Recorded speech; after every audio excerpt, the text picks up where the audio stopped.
There you go. So can you hear us online now? Can you hear us? Can somebody just like give, yes, okay, thank you, Jonathan.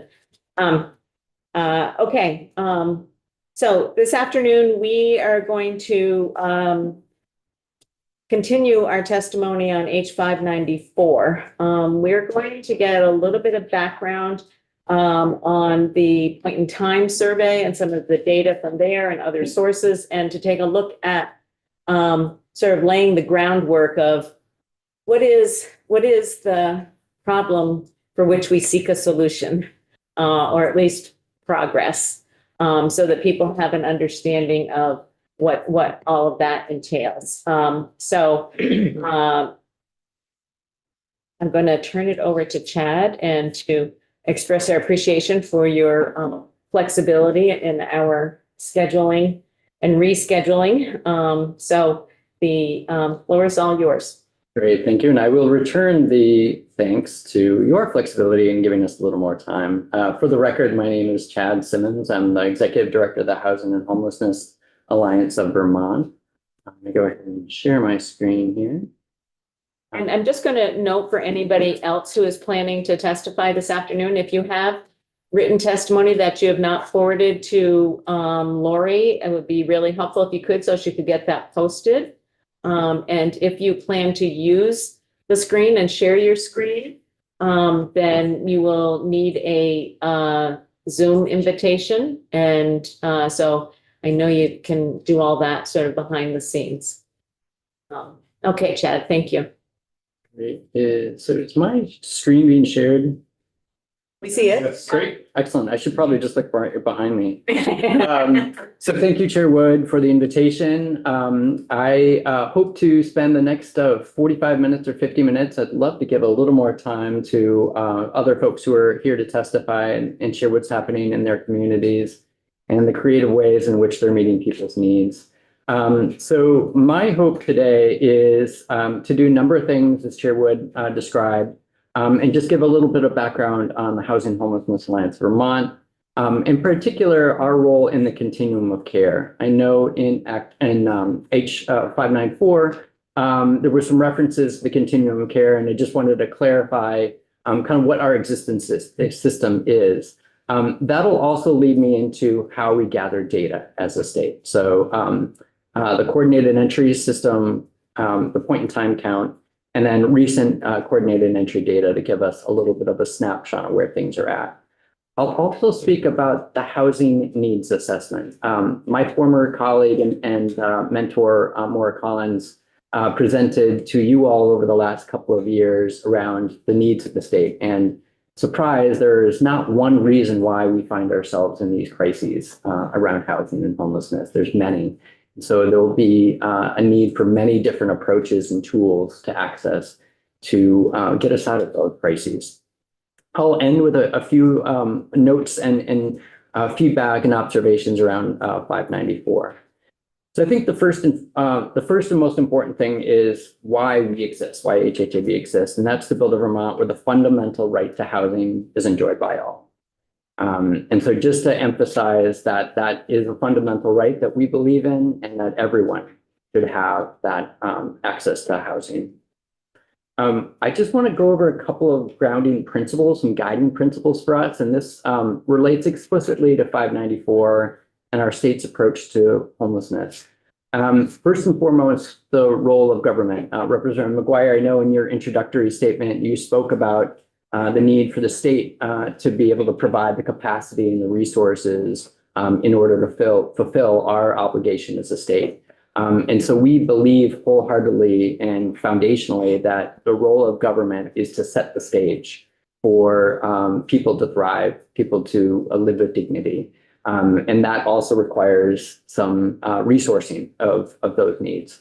I'll also say that we firmly believe in the restorative approaches to addressing the needs of our state. So if folks are in crises, experiencing trauma, experiencing mental health crises, we hope and we ask that there are restorative approaches, as evidence does show that punitive approaches haven't helped us. So HHAB kind of wears two different hats. One is me here before you doing advocacy work and supporting the legislature and our federal delegation and understanding the needs of Vermonters. The second is the balance of state continuum of care. And I wanted to spend just a couple of minutes here as it's really important to our requirements in terms of creating that continuum, that systematic continuum, as well as gathering data to understand our needs. I won't go through all of these in great detail, but I just wanted to provide the slides for some context on what the continuum of care is. It is HUD required, and the state of Vermont has two designated continuum of care. That's the Chittenden County Homelessness Alliance, and then HHAB, the Balance of State. So that encompasses the rest of the state. And the COC is essentially a community plan and a partnership. It's a plan to deliver housing and homelessness response, and it's partnerships between the service providers and shelter providers, state agencies across the state. Can I ask a question? Yeah. That funding goes directly from HUD to HHAB and to CCHA. Are you anticipating changes in that level of funding at the federal level impacting what you're able to do with those funds and how much you may or may not receive? Sure. Yes, it's a good question. So the Balance of State, HHAB acts as the collaborative applicant. So we gather all of the applicants from communities. And I'll get into that a little bit more in terms of the local housing coalitions. So they put together proposals based on their community needs. We compile all of them and submit them to HUD for review. And then Chittenden County does that for the Chittenden community. So we do anticipate some sort of changes coming through HUD in what's called the Notice Funding Opportunity, NOFO. They have given us clear indication that there are going to be changes in that process. My staff has been working with national partners to be proactive in understanding how we would adapt our application. Over the last few days, Congress has been negotiating a new appropriations THUD bill, the Transportation, Housing and Urban Development Bill, which would include some of the language that we've seen for the NOFO, but also actually fully funding a lot of the programs and services that we've been fighting for at the national level, which is good news. I will say, however, they've tied that funding to funding of Homeland Security, which is fraught with politics. I'll just leave it at that. So we are working with our national partners to better understand how to apply for future funding in a way that's both going to meet our state's needs and federal requirements. So are you and Chittenden County, are you receiving funding under a continuing resolution now, or because it goes on federal fiscal year? Yeah, and I'm still understanding the mechanics of all of this, quite honestly, but my understanding is as of right now, those for the 2024-25 applicants who've been funded are good. And we are following the current plan of applications going into FY26. As it is. So right now, we're kind of in a wait and see mode. But as of right now, we don't see any immediate harm or challenges with our funding. I think I need to be a little more specific. So federal fiscal year started October 1 last year, FY26. So are you experiencing any cash flow issues, or are you receiving funding? So for instance, the first quarter of funding for that federal fiscal year theoretically would have been released. I don't know how the funding comes to you exactly, but so are you experiencing any delays in federal fiscal year 26 as a result of continuing resolution, or did they just like level fund you at 25 levels for the time being, or? I can follow up. I can get back to you on those specifics. I'm not entirely sure, but what we've been told by our partners is everything that's been applied for, we have currently. So we're not experiencing any shortage of funding right now. That's for 24-25, for FY25. So there's a 2-year cycle. And so we've been funded at that at the 24-25 level because of the continuing resolution from Okay, last year. so it's that was a piece I'm missing. So Yeah. it's a 2-year cycle. So you're funded for 2 years.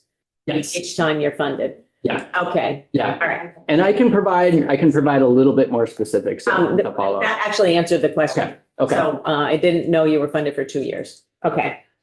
Thank you. Of course. Yeah. The continuum of care does a number of things, including leading proactive solutions and partnerships. But most importantly and pertinent to this conversation is that it dictates the annual point in time count for folks experiencing homelessness. It also manages the coordinated entry and HMIS system, which I'll talk just in a minute about. And then, as we just talked about, apply for and manage the funding from HUD. So the Homelessness Management and Information System, HMIS, is required under the Federal HERF Act that all communities collect unduplicated data of folks experiencing homelessness. And we use the HMIS is required under HUD for grant recipients of the COC programs as well as emergency solutions grant. So as I mentioned earlier, the local coalitions, the lead agencies, they used to be called Continuum of Care coalitions. Now they're called lead housing agencies. We have 11 of them that represent 12 communities, and they are the conveners at the local level. And you'll hear throughout the afternoon the importance of listening to and getting data and evidence-driven, community-driven solutions as it relates to what the community needs are for addressing homelessness. Yes, go ahead, Representative. You reference 11 lead agencies representing 12 communities, is that correct? Yeah. But would it be, I could say do they represent more than 12 communities? If it's balance of state, I guess I'm getting to the balance of state. Sure. And there are more than 12 communities in the area served. So how does that interact? It's a good question. Some of the communities go across different county boundaries. So they cover, I'm not entirely sure if they cover AHS districts or not, if they fully align there, but they cover the balance of state, and then they're broken up based on the communities that are within that district. Okay. So I see some of them are counties, some of them are communities. Is that just history? It's a good question. I don't know the history of how they all formed, but it's been over a matter of time that they've kind of adapted based on the community's needs. So coordinated entry, and so this is an important note is that it's a process, not a program. And so when we talk a little bit later about the funding needed to implement our strategies and meet the needs of our communities, those are related to specific programs. So coordinated entry is a particular process. And without the adequate funding with those programs underneath, it is hard to kind of maintain and meet the needs of our coordinated entry system. So it's really about understanding and working with partners in the local communities to decrease the time that people experience homelessness and essentially kind of help people move through the experiencing homelessness quickly. Supports community-wide or system-level planning. This is an important slide because it gets to how we collect data. So in a minute, I'll talk about the point in time count, but we have kind of identified that coordinated entry data gathering tends to be more accurate. We'll actually be conducting the point in time count tomorrow on the 28th. It's done once a year, but that offers different challenges for accurately capturing who is homeless or unsheltered and what they're experiencing, where they are. So the coordinated entry process, part of the screening and access allows us to gather slightly more accurate data. That whole process includes assessment, master list and prioritization, and then referral programs. I won't go into this, but this just is a good visual of how lead agencies coordinate amongst local partners to ensure that our needs are being met. So the point in time count. This is a count of sheltered and unsheltered folks experiencing homelessness on a single night in January. It's HUD required that COCs conduct this. Our partners across the strait go through training to better understand how to go through that process, how to reach people in various places, and how to then upload that information to the HMIS. So what do the data tell us? What have we been learning about homelessness in Vermont? So this is from the last point in time count and in 2025. So it's data is a year old, but it shows some trends. I pulled this from housingdata.org, which I highly recommend folks take a look at. It captures a lot of different data and resources for communities. So as you can see, in 2018, we had under 1,000 people during our point in time count experiencing homelessness. And as of last year, that number is just under 3,500 people. So we've seen a significant increase in people experiencing homelessness over the last decade. And I'll get into some of the pressures that are causing that. Before you move on. Yeah. Can you come back to the other? So 2023 looks like seems odd to me. That seems like that's more of a count of people who were in publicly funded hotels. Yes. So I think it's important to point out that the point in time count does capture a lot of folks who are in various situations. So it's somewhat hard to kind of look at trends other than what Total numbers. the total numbers. Yes. So there might be the weather, obviously in Vermont, plays a huge factor in our ability to count.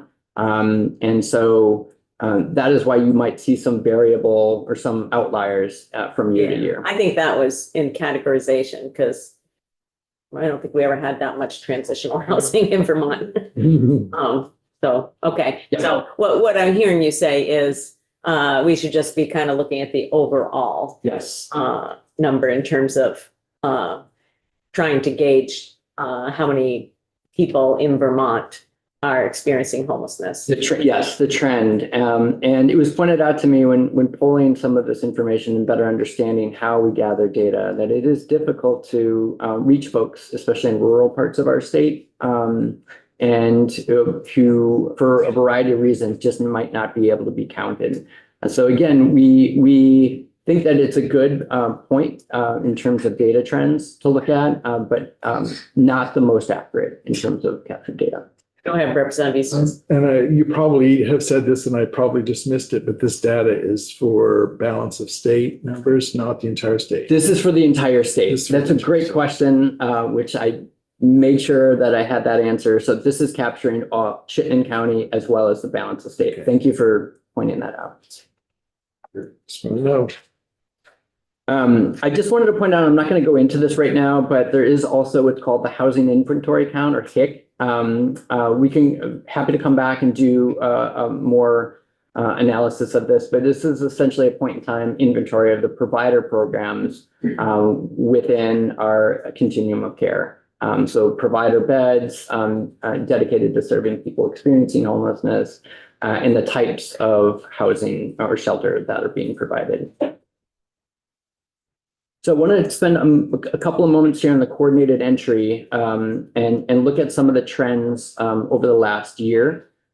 So again, we believe that this is a more reflective of the number of people actually experiencing homelessness over a period of time. So as you'll see throughout the year, we've hovered around 4,500 people experiencing literal homelessness through the coordinated entry system. And those fluctuate a little bit by month, but that shows a slightly more increased need than we did for the point in time count. And I think it's important just to flag that as we look at where our programs and our delivery system should be resourced and how we should approach unsheltered homelessness, and what are the needs. Just keeping in mind the numbers that we're seeing and the consistency of those higher numbers over the last year. And just to make sure that everyone on the committee's understanding, the difference between those people enrolled or who are participating in the coordinated entry process, because it's not a program, but who are participating in that process, that number being higher than the point in time is literally being able to find people at that one day of the year where that is done. Is that the primary reason for the differences in that? Whereas in the coordinated entry, that's a count of people who've engaged with the system throughout the year. And also who have moved into, stable housing, or who have returned to homelessness. Is that accurate? I think what I understand is, yes, so the coordinated entry, the process allows us to better identify where folks are at in their lives. So if they're unsheltered, or if they have untenuous or uncertain housing, or are moving into permanent supportive housing, we have a better understanding of where they're at. So and they're enrolled in that process. So we feel like the coordinated entry data has slightly better accuracy in terms of capturing the need throughout the state, as opposed to the point in time where, as you pointed out, it's oftentimes difficult to find where folks are at on a particular night. And also, all people in coordinated entry are not necessarily unsheltered. Correct. Yes. Thank you. Sure. Yes, go ahead. Going back, a question about the description you have on the point in time slide. It says that HUD requires COCs to conduct an annual count of people experiencing homelessness who are sheltered in emergency shelter, transitional housing, and safe havens on a single night. But those who are living outdoors are also counted to the best of the abilities. Correct. Yes. Okay. Yes. And that is part of the training that communities go through, is best understanding and working with the local communities and the local shelters and service providers to make sure that everyone is being counted. So this is just a snapshot of kind of the groups of folks, kind of the characteristics of folks. I'm sorry, this is the breakdown per county of folks that are experiencing literal homelessness through the coordinated entry process. And so you can kind of get a sense of where your communities and counties are at. And this one is looking at kind of particular characteristics of folks experiencing homelessness. And you'll see that mental health is one of the main drivers in what we're seeing right now, as in addition to kind of substance use, physical needs, so medical care needs. So as you'll hear shortly, kind of the acute needs of folks are multi-pronged. And so I think it's really important to take a look at these data and understand how each community might have to approach the needs differently based on where people are at. When I see things like developmental, is that as assessed by, the intake process, or is that as assessed by like a designated agency or Dale as meeting the definition of developmental disability? I have the answer to that in terms of how the assessment is done. I can get back to you. Yeah. Thanks. Go ahead, Representative Garofalo. Thank you. I also wondered about co-occurring conditions, and is there a way for the system to capture that? So you can get back. Yeah, I can get back to, as I'm going way too, there we go. Which Yes, I can get. has both alcohol and drug. Well, if someone has a physical disability and mental health, right? Like, yeah. I'm curious how complex the person's. Gotcha. So how so we hear that people have multiple complexities in their lives. And so is this as self-reported Right. or is this as assessed by, a case manager or, the intake system? How is this data derived? Yeah, it's a good question. I don't have the answer to that right now. Okay, maybe some of our other folks Yes. who might be able to answer Yes. that question. I might phone a friend afterwards. Okay, well, what person online just said it's self-report. Yeah. Is that accurate? Okay, thank Case you. management self-reported through the CD platform. Thank you. So the final bit of data, I know I've been going through a lot of data here. So is the Vermont Housing Needs Assessment. So this is done every 5 years. It's required as part of the HUD Consolidated Plan, which we went through this last year. It's a comprehensive analysis used to identify current and projected housing needs. So I posted that link in this report and encourage folks to take a look, but I'm just going to go over a couple of the highlights and just name some of the pressures that we're facing as one of the many reasons folks are experiencing homelessness. I will note that the legislature passed as part of the 2023 Home Act and 2024 Act 181 requirements to develop housing statewide and regional housing targets. So essentially, what is it that you all in your communities need to get to in order to kind of have a healthy housing market? That also includes setting targets that eliminate homelessness. So I think that's a really important thing to capture when we're looking at how we're developing and meeting our housing needs. And, I kind of feel like I say this ad nauseum, so my committee is tired of hearing it, but setting housing targets to eliminate homelessness is all well and good as long as what we're talking about is housing that very low income people can afford. And any of the major housing plans that we have passed through this building do not do that. In terms of, we put out over $1 billion in housing through all of our various COVID relief. And, it's only very small amounts that have really gone to people at the end of the spectrum that we're talking about. And so I'm just trying to understand the housing, whatever it's called here, the housing needs assessment that HUD requires. How does that coincide with what the Agency of Commerce and Community Development does in terms of their housing needs assessment that they've done and, however many tens of thousands that they say is necessary for Vermont to have a healthy housing market?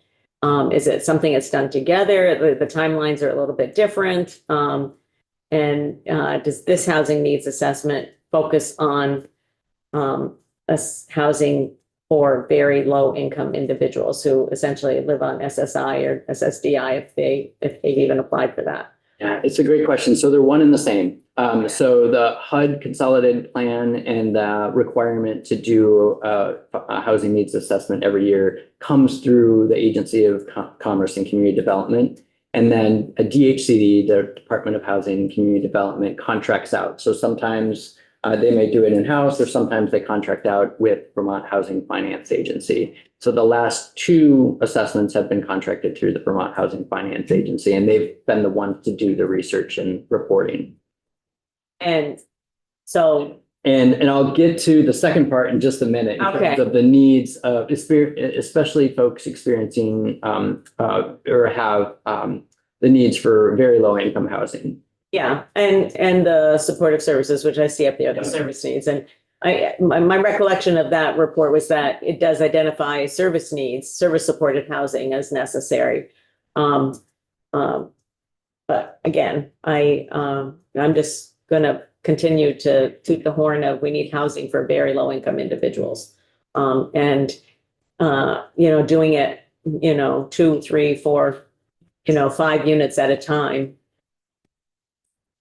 is not going to move the needle. I'm hopeful that a couple of slides from now you will be a little more pleased with with where, We'll see. yes. I'm a hopeful person in general. Thank you. This just shows a few of the major needs that were elevated through this report in terms of housing shortage. And I'll get to that specific number as Chair Wood mentioned. The housing quality, we have some of the oldest housing stock in the country. Hardest hit, so essentially focusing our housing needs and targeting our housing solutions towards the lowest income households. So those with the least income to be able to afford housing in our state. And then service needs, as we talked about. So those were the four kind of main takeaways from this year's or last year's housing needs assessment. I'll also point to something Maura Collins talked a lot about in her legislative briefing 2 years ago, was the shift in the household size and how that has dramatically changed the need for housing. So these two slides kind of just talk about our housing sizes, how big they are, and how, in terms of how many bedrooms they have, how many square feet the houses are, and then how smaller our household sizes are becoming. So there's just a need for more homes just to be able to meet that incongruence in homes. I think more recently too, there's been conversations around actually counting how many bedrooms we're at. So there's a lot of really creative ways in which we can meet our housing needs through Home Share Vermont, and looking at ways people can share housing in such large older homes that we have in the state. The at-risk housing quality relates to our health. So if you can imagine the health of our homes and that connecting to the health of our humans is very correlated. So we have about 25,000 rental homes were built before 1940, and the impact of a lot of those homes built before 1950 used lead paint. So about 96,000 of those homes built in that era. So just really important to kind of look at the housing quality and some of the impacts that has. The housing wage needed to be able to afford a home in Vermont is dramatically increasing. And so just more and more Vermonters are falling behind and not able to afford homes. This is the slide I like to spend the most amount of time on and talk a little bit about the pressures that so many of us are facing, but mostly poor and low income folks. As you can see here, about 30% of all Vermonters are housing cost burdened, means they're spending more than 30% of their income on housing. If you look at the renter side over there, we have nearly 50% of renters are housing cost burden. And of those, 25% are paying more than 50% of their income towards rental housing. That is unsustainable. And that's growing. We're just creating more housing insecurity by not addressing the housing costs and housing income needed. And so I think that's an important pressure point to take a look at. As Chair Wood pointed to, the housing needs assessment also pointed to the need for approximately 24 to 36,000 homes. You'll see the breakdown here of why or how VHFA got to that number, looking at kind of meeting the growth rate in people moving to Vermont, and that's kind of flatlined over the last few years. And then addressing the current need for homelessness. I'll note that this number is reflective of the 2024 point in time count, not 2025. And then replacing expected homes lost. I will notice many of your communities are well aware that we've had a number of floods over the last several years. I'll point to that number, I think, is going to get higher and more acute as we see more climate crisis impacting our housing stock. The last slide here is homes needed by 2030. So this hopefully will speak to your point, Chair Wood, around the need specifically for homes for the lowest income Vermonters. And so in this graph, that it's imperfect. There's VHFA kind of did this work to better understand how many homes that we need to make based on our area median income. And so this is telling the story that nearly just under 11,000 homes need to be affordable for folks making under 80% AMI. And that would include the 30% AMI that folks living on SSDI are making. So really kind of focusing the development and preservation of homes for the lowest income households. Can you just tell, can you tell me what, we deal with FPL in this committee, so AMI, like what is 80% of area median income? Every time I need to remember that matrix. So in Chittenden County, I believe 100% AMI is approximately $90,000. My math might be a little bit wrong there, but AMI is essentially kind of the average median income, and there's differences between Chittenden, Addison, and then the rest of the state. And I can supply. On my computer. That would be great. Thank you. Yeah, I can supply VHFA's matrix that updates that amount every year in April. Okay, thank you. Rep. McGill is gonna send that out to committee members. That would be helpful. But there's still a big difference between 80% AMI and SSI rates. Yes, and that's where we would encourage, that's why we fought so hard, and thank you to the committee for fighting for the housing choice vouchers. We need more tailored supports to be able to afford the housing. And I'll get to in a minute the investing in permanently affordable housing through VHCV is one of our best ways and our best tools to do that, tailored with the rental assistance that most folks need. This slide just tells the story of what we've done in terms of the last number of years in investing in permanently affordable housing, and then also kind of the shelters, home ownership, as well as the Vermont Housing Improvement Program. If things kind of go as we've seen over the last year, that will take a significant dip if the state is unable to kind of continue investing in permanently affordable housing. And that's our hope, is that we can continue that investment and take advantage of getting those units online that we need. So I'll get you in a second, Representative. I really, I have to say, I take exception to including shelter beds in this count. It's temporary, it's not permanent, transitional at best. And home ownership and manufactured homes and new rentals and farm worker housing, those, it's a different category. And I think it's honestly kind of misleading to present it as affordable housing, because it's not intended to be permanent housing. Sure, maybe I should restate. I think these were the investments the state made in kind of all the housing choices that are needed right now. So as we'll hear in a little bit, we're still going to need to invest in shelters. Because I get the need to invest in shelters, and I get the need for shelters. I'm 100% supportive of shelters. Yeah. I think it's, and maybe it's just, my thinking about them, they're, when I look at all of those other things, it's a different category. It's more temporary, than we would expect any of those other things to be. That's just, it's an investment. I understand that we made an investment in, so it's probably just me. Yes. Representative Cole? Great. So looking at FY 27, is that the governor's proposed budget as it stands? This does not include this came up before the proposed governor's budget. Okay. Yeah, so it does not include the level in which this is kind of what we were anticipating based on FY 26 budget. Interesting. Yeah, it would be interesting to see that bar graph adjusted with FY 27, the budget as it stands. Good question. Yeah.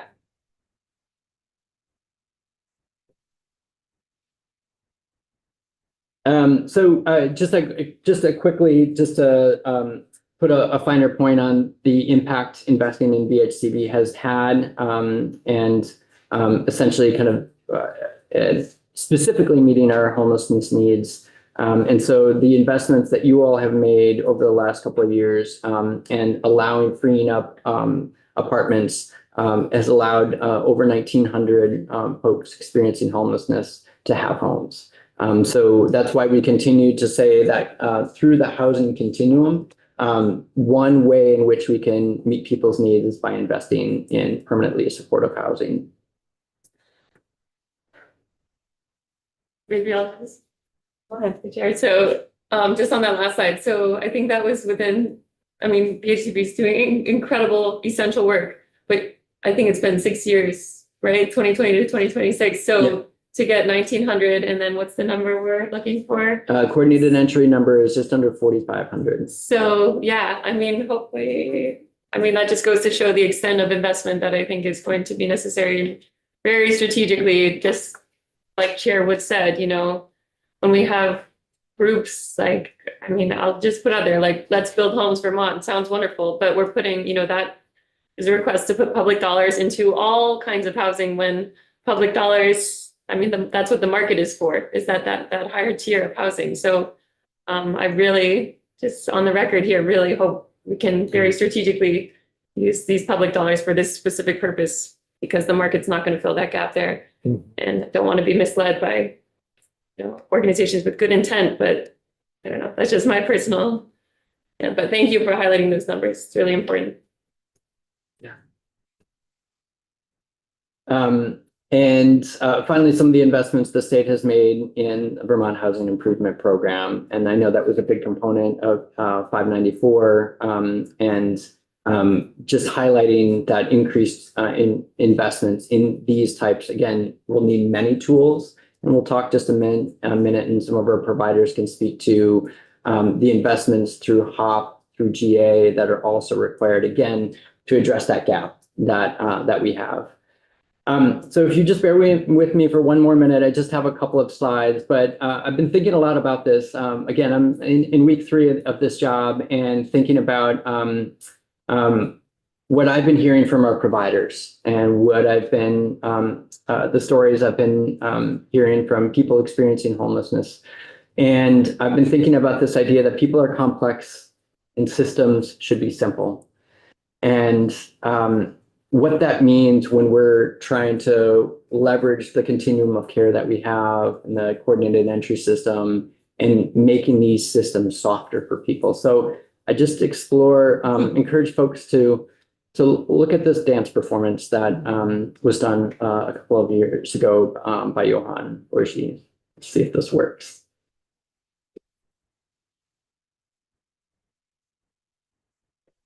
That's a video. Okay. Yeah. Oh, there we go. Oh, there it goes. It's a double click thing.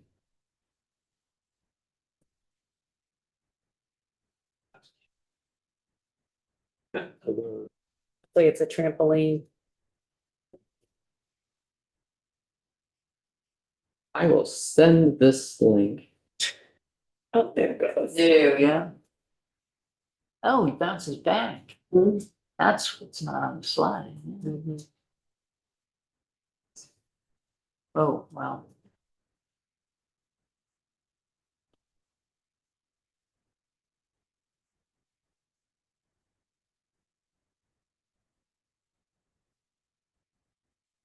Oh. So I think you all get the gist. That our systems should reflect the complexity that people have and are, but our systems shouldn't create more complexity and more trauma and more harm. And I think my hope today is that providing this data will provide some context, but also hearing from our providers will show the role they're playing in trying to be that trampoline and to be that system that allows folks to kind of get well and get the be served with the dignity that they deserve. So in my last slides, I just wanted to get to the kind of where HHAB sees opportunities moving forward in the proposals, and hopeful that the data and the context was informative and kind of can guide where we go from here together. So the question that we asked ourselves was, does 594 move Vermont towards a just, effective, and dignified prevention of and response to homelessness? And we do share the goal of decreasing the use of hotel and motel use, but it has to be only if there is adequate shelter and homes to access. I think you've heard in previous testimony that without that adequate housing or shelter, we're just going to see more suffering. And so with that, at this point, H594 does not align with our guiding principles that we laid out earlier, our strategic plan and our priorities for this legislative session. We're grateful for the invitation to that this bill is highly amendable and amenable to that amendment. So we greatly appreciate that, and we want to put forward some opportunities to look at specific ways in which we can work together on proposals. And so I think one thing that we've been thinking about, and going back to those first slides, is the accountability. And that's a big part of this of this bill, and looking at accountability from the fact that from the stance of, how is government accountable to the needs of our communities and to people? And so we asked that we kind of centered that and centered the needs of people when looking at the provisions and the proposals. And so we have a couple of things that we identified as opportunities looking forward. And I think some of these things were named in the testimony from the CAPS last week. And the first and foremost is to fully resource the evidence-based and data-informed and person-centered approaches to the work that we do. And to tailor those resources to the supports and services and housing navigation to individual and family needs. Again, that human-centered framework that prioritizes dignity, choice, and then long-term stability. And that those approaches are locally and regionally driven.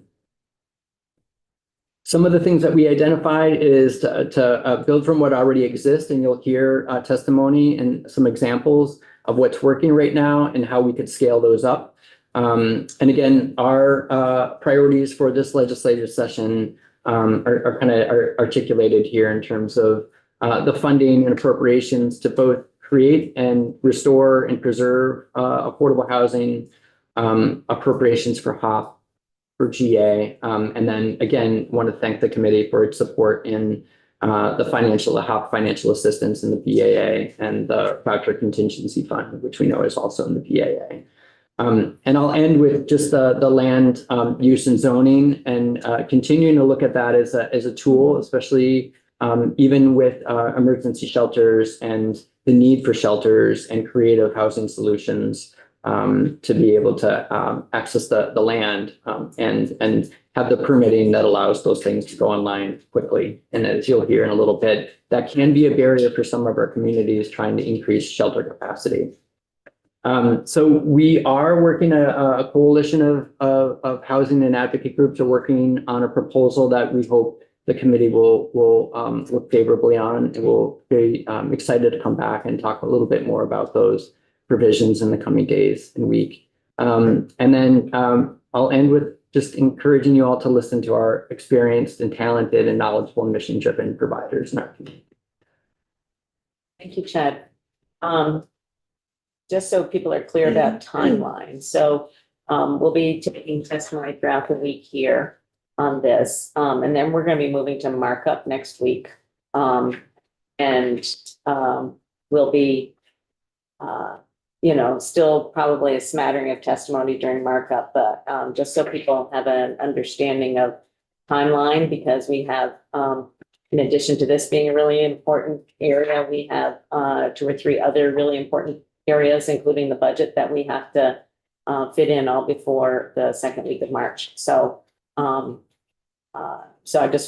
wanted people to have a sense of what timeline. So when you said you have a proposal that people are working on, this week would be the ideal time, at least by the end of the week, to be able to understand, what people are thinking that might be different from what administration is proposing or what, you know, we have on the wall and bills.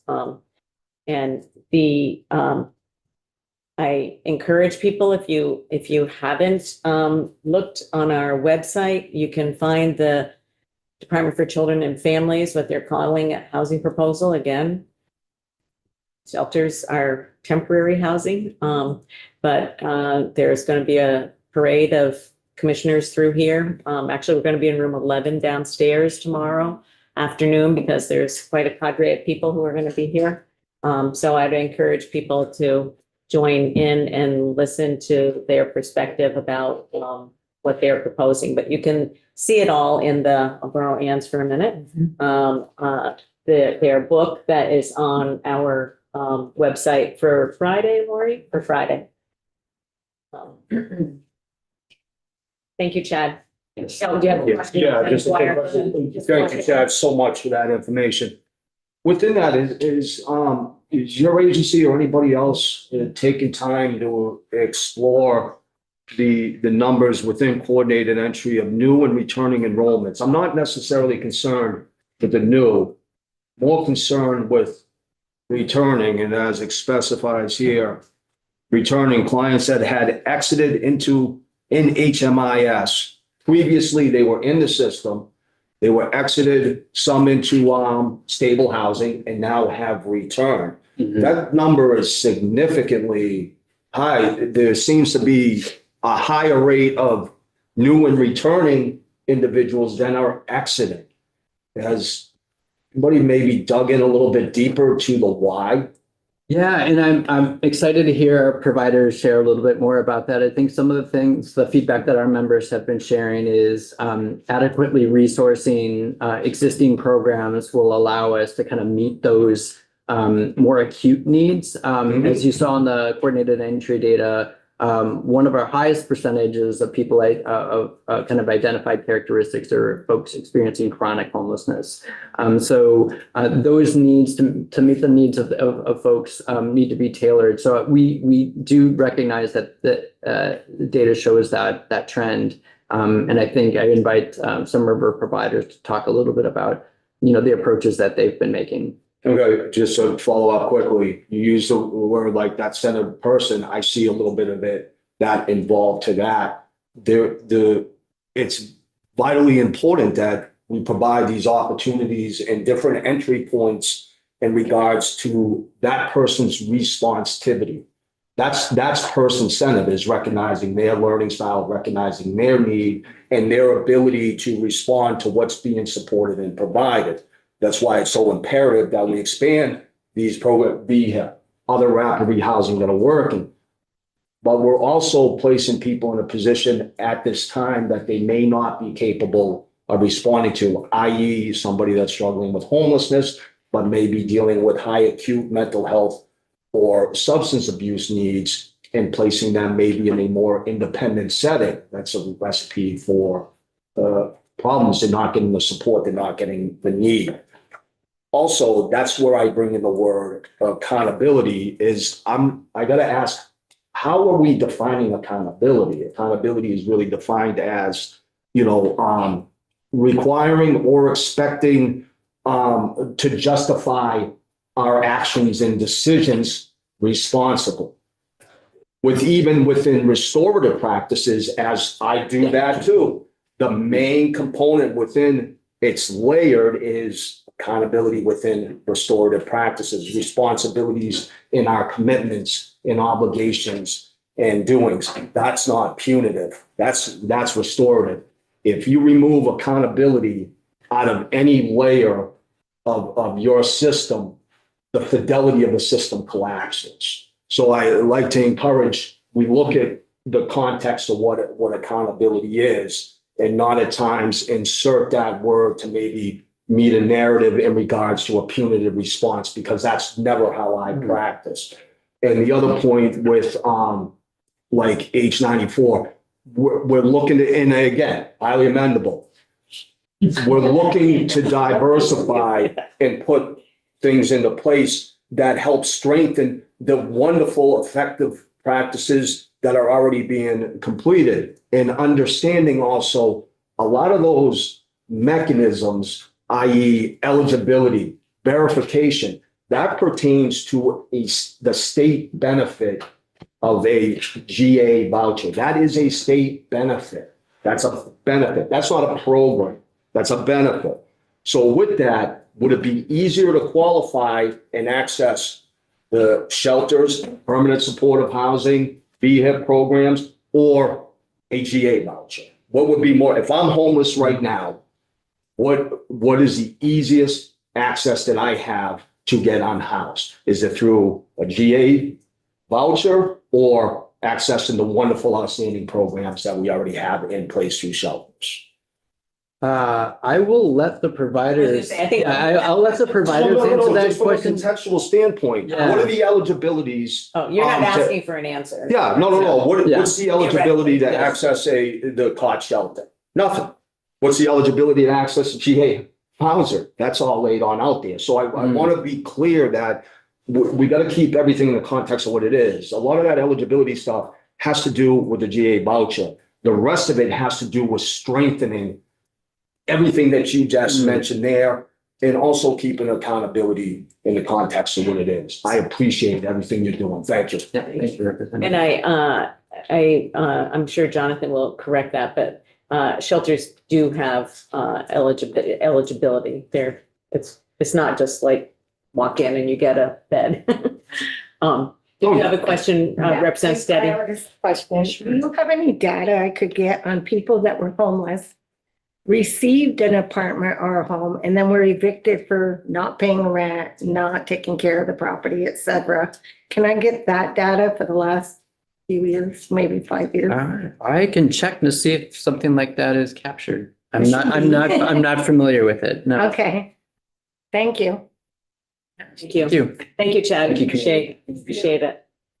Okay, next, we're going to be hearing from some of our community partners out there, and appreciate them all being online and in the room. And Jonathan, I have you down as being first. Right.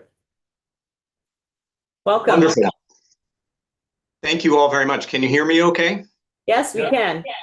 Wonderful. So thank you for the opportunity to speak with the committee today. For the record, my name is Jonathan Farrell. I am the Executive Director of the Committee on Temporary Shelter. We are better known as COTS in Burlington, and I'm also a resident of Burlington. So first, regarding H594, the Temporary Emergency Housing Accountability and Return Home Programs. There are a few issues with its design, including unrealistic shelter stay limits, case management requirements, and eligibility requirements, which others, including our colleagues at the CAP agencies, have already talked about. And I'm sure there will be more testimony about that. There are a few concepts within this bill with which I agree. And speaking of accountability, I do believe we should have a measure of accountability in our shelter systems. I disagree with the concept that guests in shelter should only engage with what they want, when they want, and only if they want. The purpose of our shelters is to help move people from shelter into permanent housing. Guests in our shelters should have the expectation to engage in that process, and this is the important part, to the best of their ability while they stay in shelter. There is a lot of nuance in engagement to the best of one's ability, and I believe shelter providers must be trusted to make those decisions. We do want to keep services an expectation of engagement, but we also want to keep them person-centered to the best of the guests' abilities. Another aspect of this bill's intentions, with which I agree, is that the GA Emergency Motel Program does need to contract. It is not a good solution to our crisis of affordability and homelessness. Motel rooms can be isolating. They are often barely habitable, and placing folks in motel rooms can leave them no better off than when they entered. And often folks are worse off for spending a time isolated in a motel. However, this program must be ramped down thoughtfully with other alternatives in its place. I do believe that H594 misses the mark in its attempt to redesign our shelter system. Our shelter system, again, designed to move people from shelter into appropriate housing, actually functions. It has a stable base of funding, a statewide view of the issue with its connection to OEO, shelter habitability inspections, metrics, results, safety issues, program reviews that take place with all of us across the state. Our shelter providers know how to interrupt generational poverty. We know how to connect people to services and benefits, to provide opportunities for those who have fallen on hard times, like our friend on the trampoline, and also to allow folks who are recovering the opportunity to do so. And I believe we will always have a need for such services in our communities. And I would implore the committee to recognize that our shelter system does not need redesign, nor does it need its established funding mechanisms completely upended. The issue that we're having with our shelter systems is that shelters have become the default infirmaries, the default psychiatric wards, and the default system for substance use disorder, and a default system for folks with physical and developmental disabilities. In COTS fiscal year 2025, we had 161 individuals stay in our way station shelter. Now, the way station is a program shelter. That is, it carries an expectation of engagement in housing navigation services. 70% of the guests in that program identified having one or more disabling conditions, which again include substance use disorder, mental health conditions, physical disabilities, chronic health conditions, and developmental disabilities. 61 of those guests out of the 161 moved from shelter into permanent housing. Also in COTS fiscal 2025, we hosted 191 single individuals at our warming station. This was a low barrier shelter that was operated for 4 months in 2025. Of those guests, 80% reported one or more of the disabling conditions: substance use, mental health issues, physical disabilities, chronic health conditions, and developmental disabilities. One guest moved into housing from that shelter, and a few moved up into the program shelter.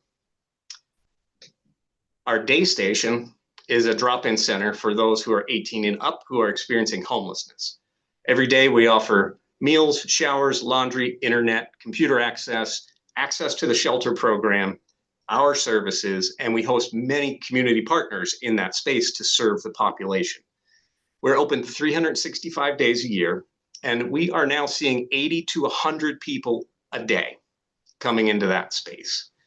In most months, we see 400 to 450 unique individuals coming for services at the day station. The month of November, we saw 698 unique individuals. 698. And we double checked the math 10 times because it was an anomaly, but that's how many people came to the program. 60% of the day station guests are experiencing unsheltered homelessness. These guests are also experiencing acute symptoms related, again, to substance use disorder, mental health, physical disabilities, chronic health conditions, and developmental disabilities. A lot of these folks cannot take care of themselves in a shelter or in a motel room. They really need specialized services. We need experts in these fields to spend time with them, to build rapport with them, to coordinate their care, and to help them get to a place and a time when they can engage in shelter and housing services and secure a sustainable place to live. This, in our area, in Chittenden County, in Burlington and specifically, this is the vast majority of the unsheltered population are facing these very acute challenges. And I want to be clear, this is a result of long-term structural changes that were made to our systems of care beginning in the 1980s. This is the result of lately increasingly addictive and destructive street drugs. And this is the result of isolation from the pandemic. This is not the fault of folks in our state who are doing incredibly difficult work in these fields with limited resources. Here is what I believe we should be focusing on. We need care coordinators, experts in substance use disorder, healthcare, and developmental disabilities in our daytime drop-in centers. Referrals to services do not work. People who are in the depths of addiction or mental health crisis or who have chronic disabilities cannot get to an appointment. They're worried about the next meal, where they're going to stay tonight. Folks in active psychosis, and we have them in our day station and we have them in our shelter, they cannot navigate a shelter setting or meet with a housing navigator and have any expectation of work being done. We need providers on site daily to meet guests, build relationships and trust, and to navigate complex systems of healthcare to get people to the correct services. This is important. Every one of the services we already have in our community are complex, and our shelter staff don't have the expertise of eligibilities and billing and what services are available and which service providers. We need experts in those fields who can navigate those systems, assisting folks who are experiencing homelessness. Sorry, is there a question? There wasn't, but since you paused, I'm going to ask one.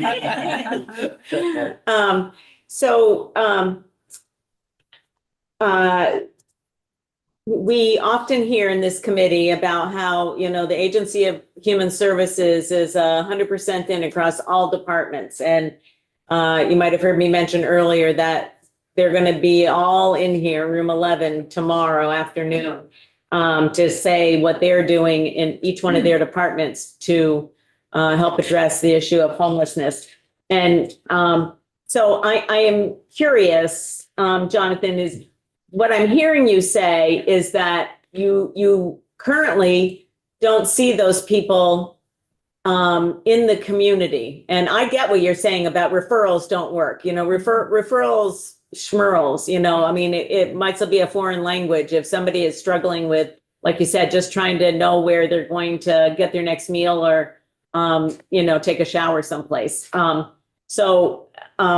you see people, I know when I was there this summer, you did talk about the Howard Center from time to time as people that come into the day station. Do you see other departments or representatives of other parts of state government coming into your day station on a regular basis?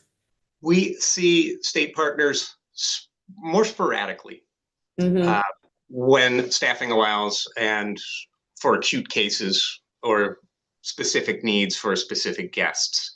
So yes, and I'm going to get into a little bit longer, some of the pilots that we have running right now, or I think will illustrate this point a little further, if I may. Okay, and then just one other question. So you talked to around 80% or so in the various programs that you have are folks who have sort of, you know, multiple disabilities or health issues that are going on. And how does that compare to, you know, like 10 years ago? I mean, what was your experience? I'm sure that you still had some percentage of folks who had multiple issues going on, but it seems as though what I'm hearing you say is they make up a greater proportion of the people who are coming. Not only are your numbers more, but the proportion of those people is greater now. That is absolutely true.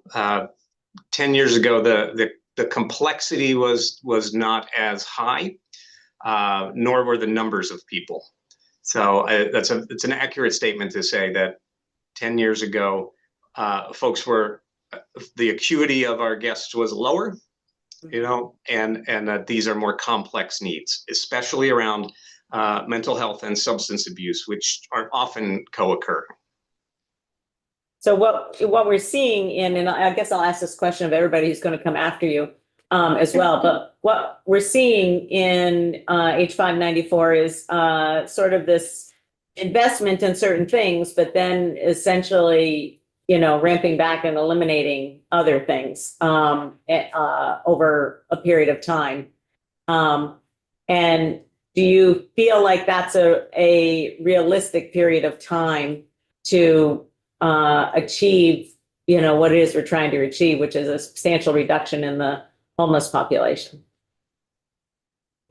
I'm not sure what the timelines are for each of those in 594, other than the motels being pulled back. That's a good question, Chair Wood, and I'm not sure I have the answer to that. Okay, okay. All right, thank you. Keep going, thank you. Sure, yeah, of course. Similarly, having these experts in our daytime shelters, I believe they also need to have presence in the evening in our overnight shelters to support folks who are returning from physical or substance abuse rehab.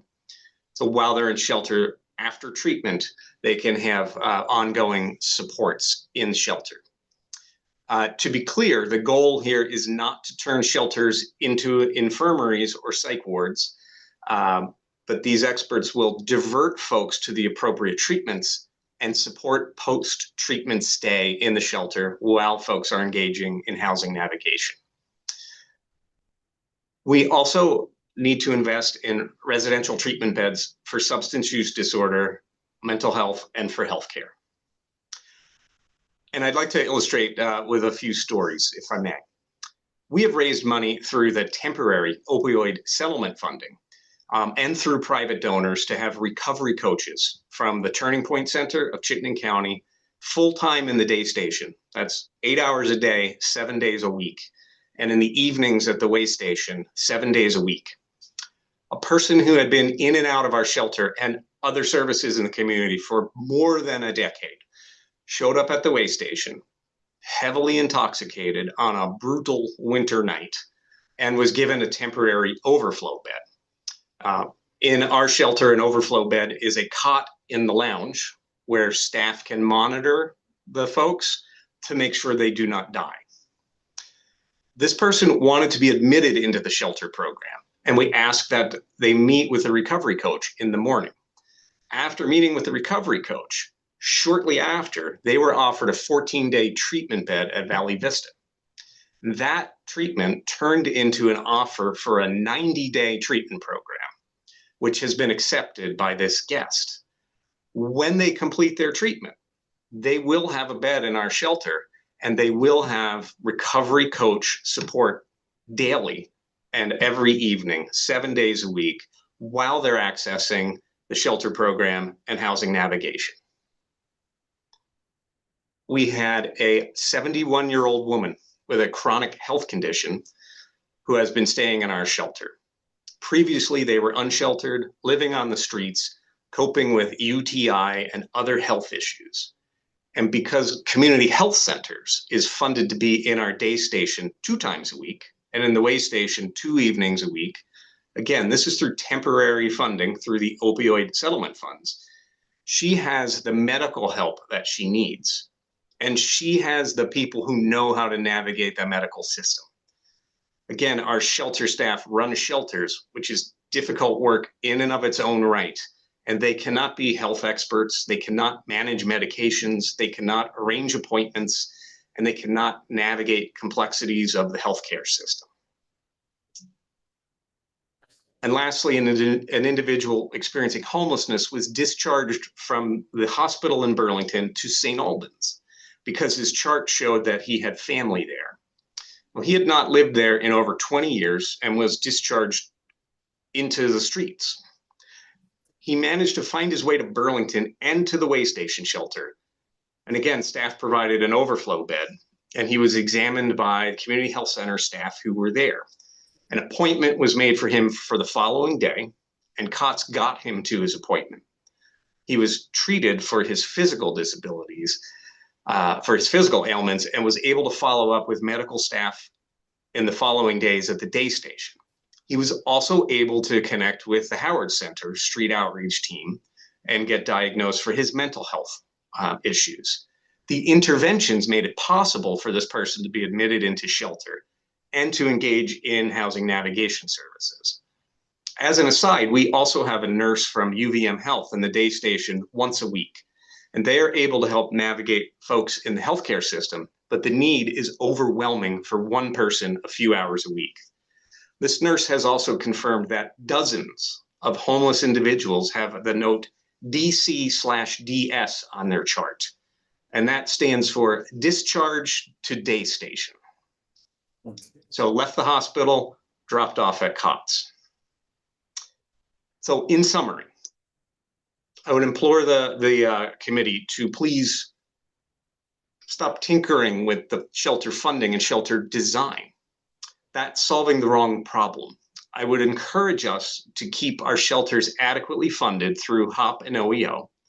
There will be a need for shelters until housing affordability and supply is increased. Please do not repeat the flaws of H91 that tried to give funding to the CAP agencies to create services like mental health services in which they hold no expertise.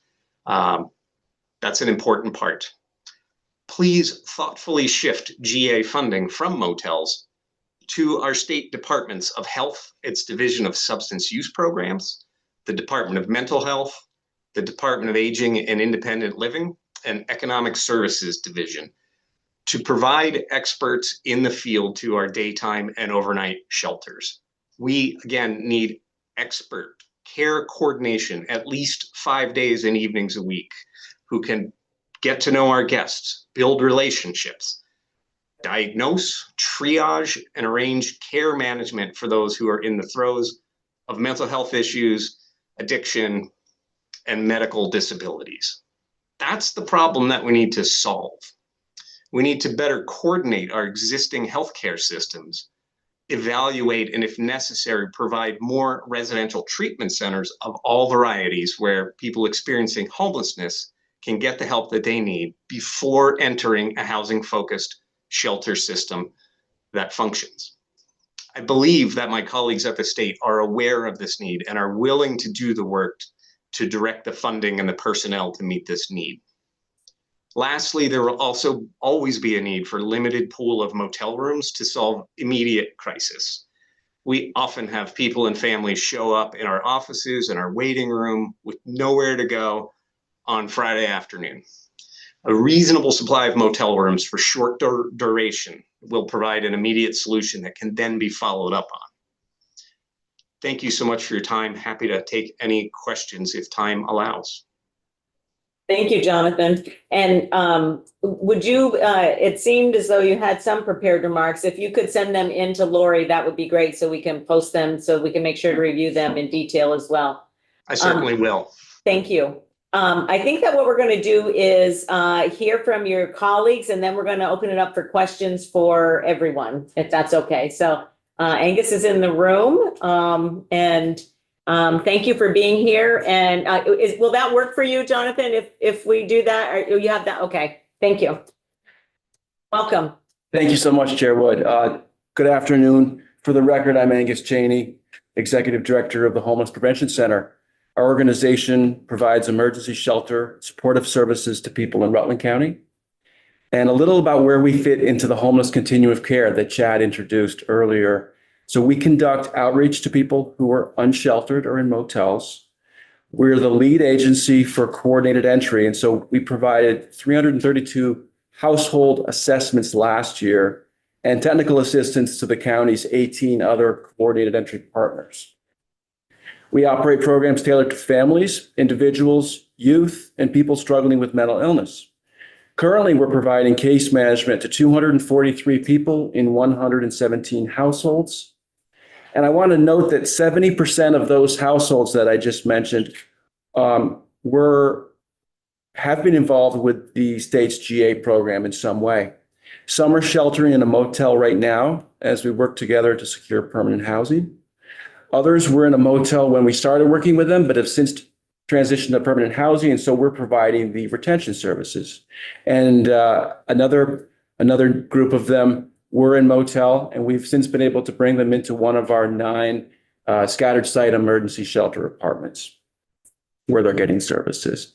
Just for folks who, if they're interested in the capacity, that's 9 emergency apartments, 17 bedrooms, 25 beds, plus 3 toddler beds and 2 cribs.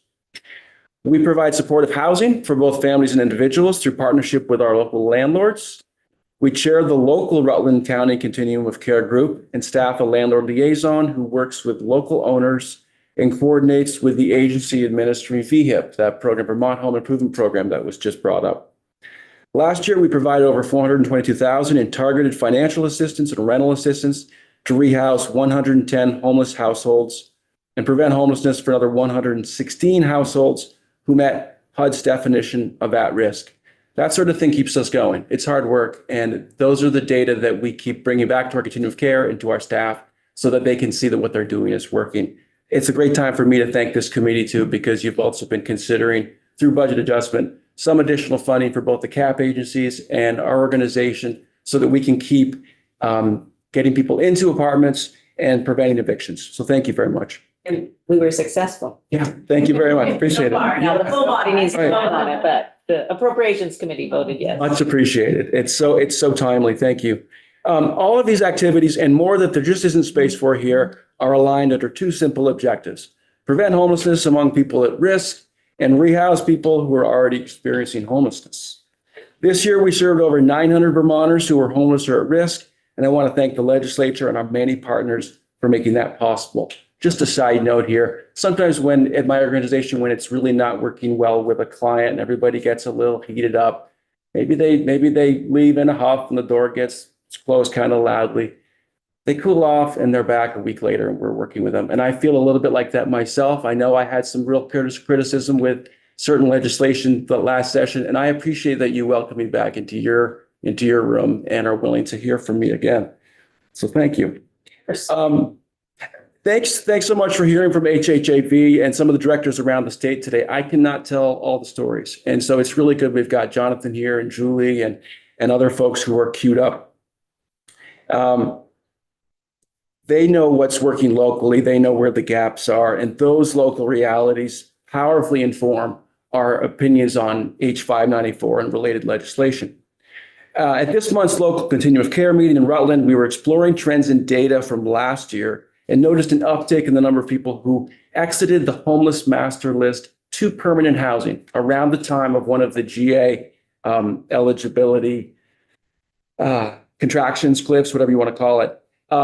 I will say that, there's no one who wouldn't agree that the summer of 2025 was a stressful time for providers, communities, advocates, and anyone in motels. But it should be noted that while some people in Rutland County exited motels to unsheltered homelessness, many who had been in motels for 2, 3, or 4 years secured housing as that deadline loomed. This illustrates a fundamental tension with the General Assistance Motel Program, namely that no single policy works for everyone. It's cold, and there are hundreds of Vermonters who absolutely need that room stay extended while a housing plan is fitted together. There's also a smaller but not insignificant number who've become accustomed to life in Vermont's GA motels and struggle to engage in the uphill work of transitioning back toward housing. Some portion of this group we work with would appear to benefit from a more therapeutic and better staffed setting where they could receive clinical support around acute addiction, mental health crises, or serious and complex health needs. Now, Jonathan and I did not have time to coordinate our testimony, but I think you could see some themes emerging. To be clear, the number needing these types of therapeutic treatment therapeutic support are a small fraction of the population in motels, that they can overwhelm a fragile system and are not being well served.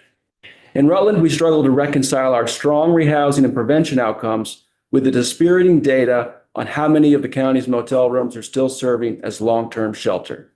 Analysis shows that while our county has robust programs tailored to the needs of the people we serve, many who end up in a Rutland shelter or motel did not become homeless here. This is not to blame other counties or states for homelessness in Rutland, nor to suggest we would serve one group and not another. It is to express this provider's frustration that we can't reach people with our effective prevention programs when that eviction or crisis took place outside our service territory. We get to see amazing successes in this work, growth that inspires, people getting second chances, families reuniting, people leaving shelter to move into their own apartments. Yet homelessness on the scale we have in Vermont is an indicator something isn't working. I appreciate that H594 recognizes the imperative to improve on the General Assistance Program so that it works for more people in more Vermont communities. Clearly, a major driver of Vermont's high rate of homelessness is a national shortage of the right sort of rental housing and the subsidies that make it affordable. But it also hints at gaps in other systems of care, either in capacity, treatment modalities, or access policies. And as 594 alludes to, some portion of the issue may be linked to GA eligibility and a small state's challenge in moving away from maximal eligibility embraced in the early weeks of a global pandemic. H594 does speak to a number of the challenges we see with GA in parts of Vermont. Where the legislation would need additional input is around understanding Vermont's existing homeless services landscape beyond general assistance and anticipating how some of the aspirational legislation could actually be implemented. For example, we know the participants who engage with case management tend to have better housing outcomes than those who do not. But providers of these services will acknowledge that case management loses much of its nourishment when it is force-fed. Success often requires adapting our approach to meet people in crisis, people experiencing trauma. Case management is so important, but implementing the requirement seems problematic and likely to encounter resistance. Much of what H594 promises under accountability is already happening in Vermont's continuum of care. So it is unclear whether the legislation is speaking to assurances in new activities funded with GA sources or guaranteeing that these things would continue in existing programs under H594. We must be clear on what isn't working with GA while acknowledging the successes of other programs in the broader homeless continuum of care. H594 seems clear about the first 2 years, less so after that. There may be logic in making sure certain criteria are met before transitioning to a phase 2, but Vermonters will be understandably curious or concerned around what phase 2 looks like and where accountability would rest. H594's promotion of high barrier shelter as the primary portal into care is a departure from the push of the last 15 years. It seems important to address who might be left out by this approach. Some additional suggestions before I close here. GA uses a mix of population-based and situation-based eligibility criteria. It could be complicated to forecast who might be eligible, when, and for how long. And as we have seen, being found eligible does not always translate to getting a room that night.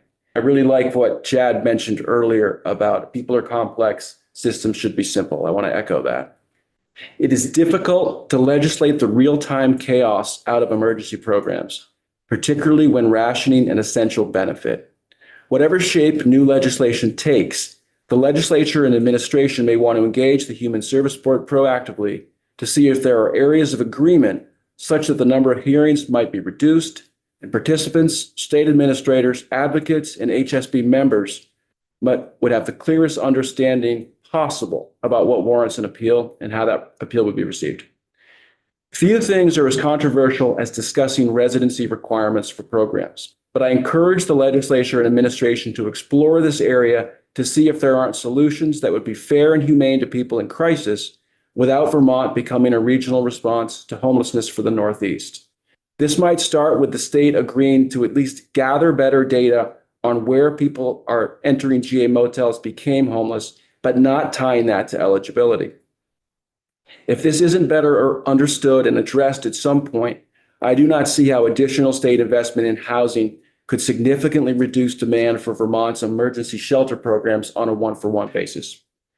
What H594 gets right is that the GA motel system is unpopular, and we should stop avoiding the hard work required to reform it. Before embarking on a comprehensive overhaul of a program which serves as a critical safety net for so many, it would seem appropriate for legislators to strive for consensus on a few framing questions. Those are, what would success look like in a new approach to emergency shelter? What might progress toward that success look like? I think that was brought up earlier this afternoon. How will H594 or similar proposed legislation reduce the high rate of homelessness in Vermont, both for people who are sheltered and who are unsheltered? And lastly, beyond general assistance, beyond our homeless continuum of care, beyond more housing or more housing studies, what adjacent systems of care must be reformed for Vermont to realize the reduction in homelessness we all want to see? I thank you so much for your time. Take room for the next presenter, and I'll stick around for questions. Okay, I was just going to ask if that was going to work. If not, we will Done. sitting questions now. Thank you so much. Thank you. Okay, Julie, it's up next. And I just want to take a moment while we're, about halfway through this, just to thank all of the folks, particularly the folks who are providing direct services and overseeing those direct services, for being here today, because I know it's a hard time, in the middle of winter, when it's such a cold spell that we have going on now. So I know you've been incredibly busy. So thank you all for being here online. Appreciate it very much. Thank you. Welcome, Julie. Thank you very much. Thanks, Chairwood. For the record, my name is Julie Bond. I'm the Executive Director of Good Samaritan Haven, a shelter network serving those experiencing homelessness in Washington County and the greater central Vermont region. Thanks for inviting me to provide some feedback on H594 in an effort to envision a set of solutions to the housing and shelter crisis and the broader complex social and economic factors that play their part in the crisis. So I observed there are two parts or two concepts proposed in H594. One, adding what is named as a continuum of care, or classification and eligibility system, and additional oversight on top of the shelter and supportive housing systems that already exist. And two, the intention to reduce and do away with the motel shelter system currently administered by ESD. I'd like to propose a third element to the draft, which is the investment in the specifically funded plan to create the units needed for a one-to-one replacement of the reduction of motel beds mentioned in the draft bill. I propose that this solution is the element that receives some of the most focus in H594. From a provider perspective on the ground, it's most beneficial and impactful if state entities such as ESD retain their collaborative roles for providers as an administrative oversight partner, triaging agency, and specifically on the emergency housing side, a clearinghouse for eligibility and benefit provision, referrals to locations and environments that would best suit an individual or a family. The current public oversight of sheltering and supportive housing programs through the Office of Economic Opportunity and the Housing Opportunities Program work well, with no need to disrupt that current system. From what I can discern from the draft bill, further centralization of shelter classification or eligibility programming and an intent to add an external case management system is being proposed. In our experience, local embedded case managers, staff, and clinicians in shelters and supportive housing organizations work really diligently to know the unique needs of the guests and tenants of a housing community. They're really best equipped to build trusted relationships, identify barriers, and spot stress points and red flags to help stave off a crisis. Vermont communities are varied, so with unique conditions and sometimes specific gaps in services across regions. Centralization further distances people in need from those who know them quite well and who understand local conditions. So it's most effective and efficient to fully fund case management systems within existing shelter and housing organizations, which are currently understaffed. So in Washington County and Good Samaritan Haven specifically, our HOP request for more robust case management, in particular housing retention services, went $215,000 unfunded this last year, and the community's really feeling that. So to truly shift the tide of homelessness in Vermont, providers, community developers, municipalities, and other community partners can have the most impact if there is direct and flexible state investment in specific supportive housing projects and developments, not additional systems. The 2025 Vermont January PIC count, as Chad noted, reported 3,386 people experiencing homelessness. And then that following June, the coordinated entry count noted 5,488 unhoused Vermonters. So with roughly 600 plus or minus shelter beds in the state, there's roughly 4,000 of Vermont's most vulnerable individuals and families experiencing homelessness. And they'll need a new model of emergency shelter or supportive housing. And this is distinct from the traditional affordable housing investments that are also needed that we're talking about. What this bill must address is a type of permanent supportive housing that cares for specific long-term needs of highly vulnerable and complex populations that traditional housing models may not serve successfully.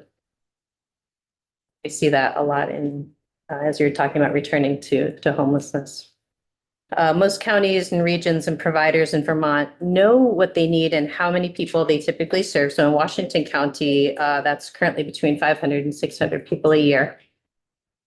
There are only about 100 to 110 shelter beds in the county in the high season, so in winter season. And thus there is a need for roughly 450 more supportive housing opportunities for the population served, or roughly 10% of the state need, what we're seeing in the county. So how do we provide a broad variety of complex care housing options for this population? The solutions are distinct from overhauling a state response and triaging system. It requires the mobilization of integrated social, economic, and housing programs and partners.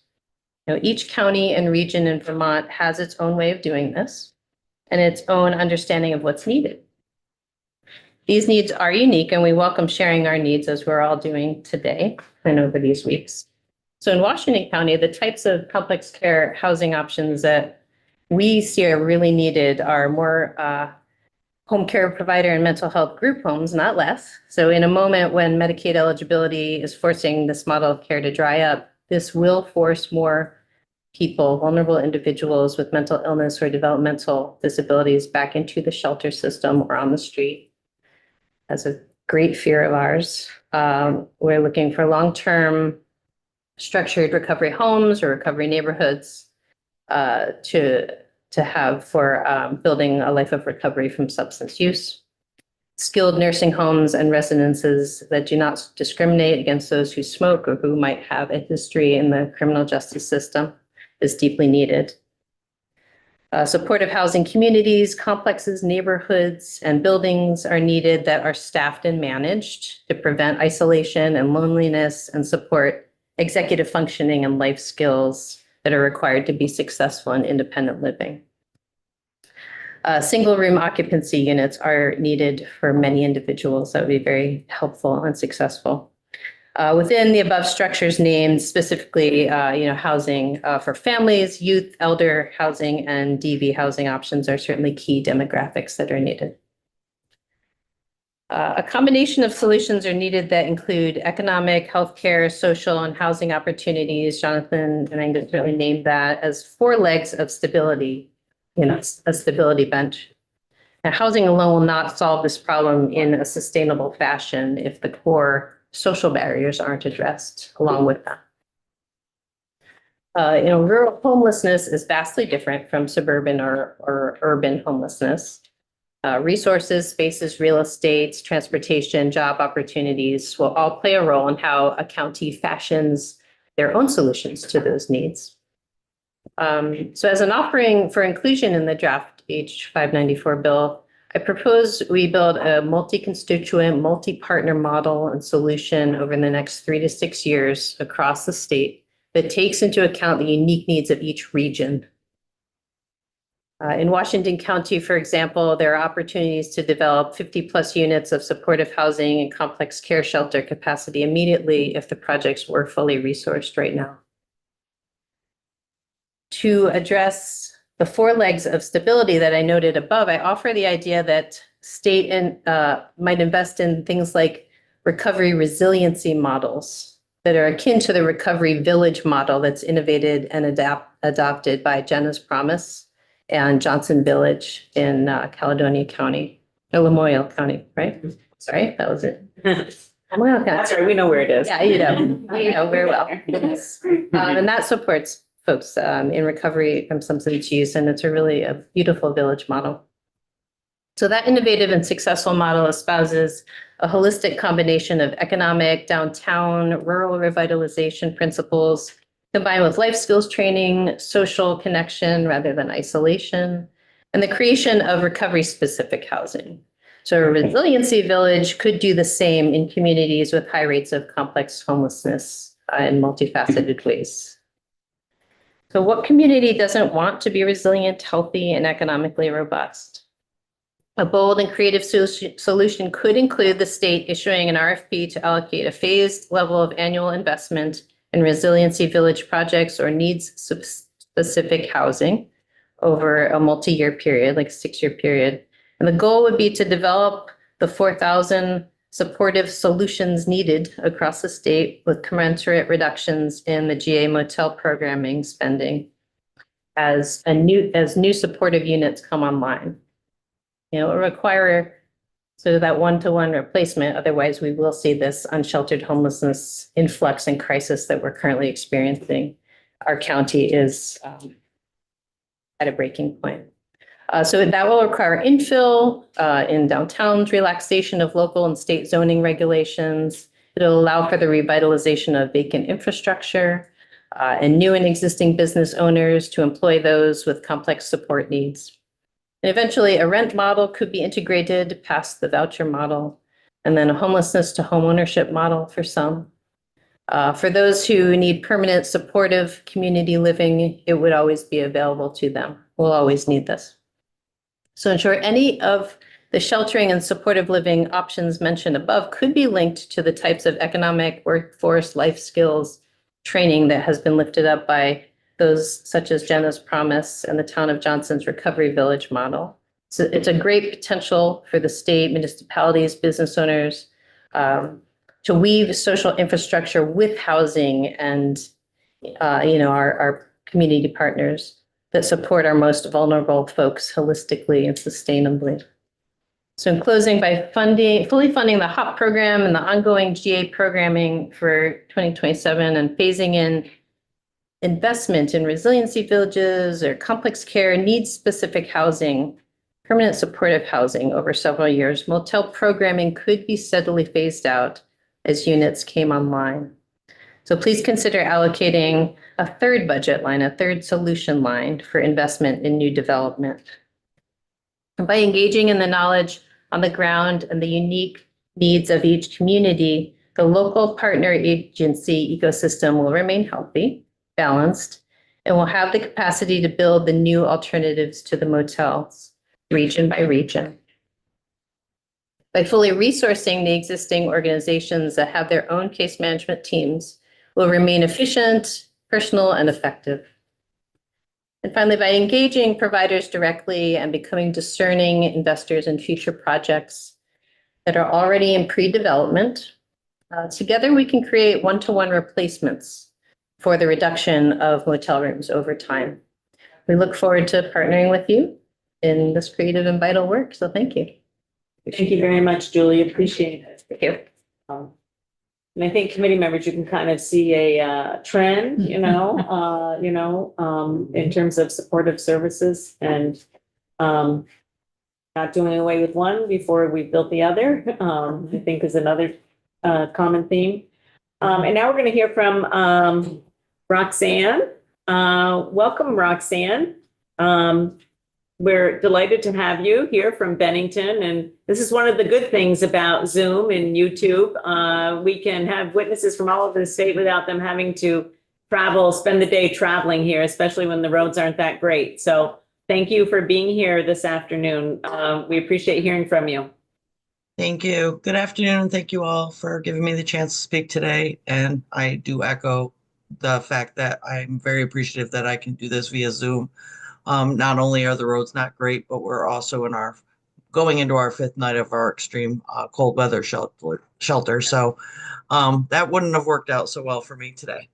My name is Roxanne Crowley, and I will apologize ahead of time due to exhaustion and my eyesight not being good to begin with. I will be reading a lot today, and I normally don't, so I apologize for that. My name is Roxanne Crowley, and I'm the Executive Director of Operational Development and Shelter Services for the Bennington County Coalition for the Homeless. I want you to know right up front, I am not someone who speaks in polished political language, statistics, or data. I speak from experience, from the heart, and from what I see every single day in our community. I'm here today because H594 matters. It can change how people live, where they sleep, and where they are safe. And the people most affected by it are not in this room. So we are here as their voice. Who are we actually serving? In Bennington County, we desperately need more year-round shelter and housing. And we need it to be inclusive by design. Right now, our system is built around assumptions that people are either single adults or traditional families, but that's not who's showing up at our doors.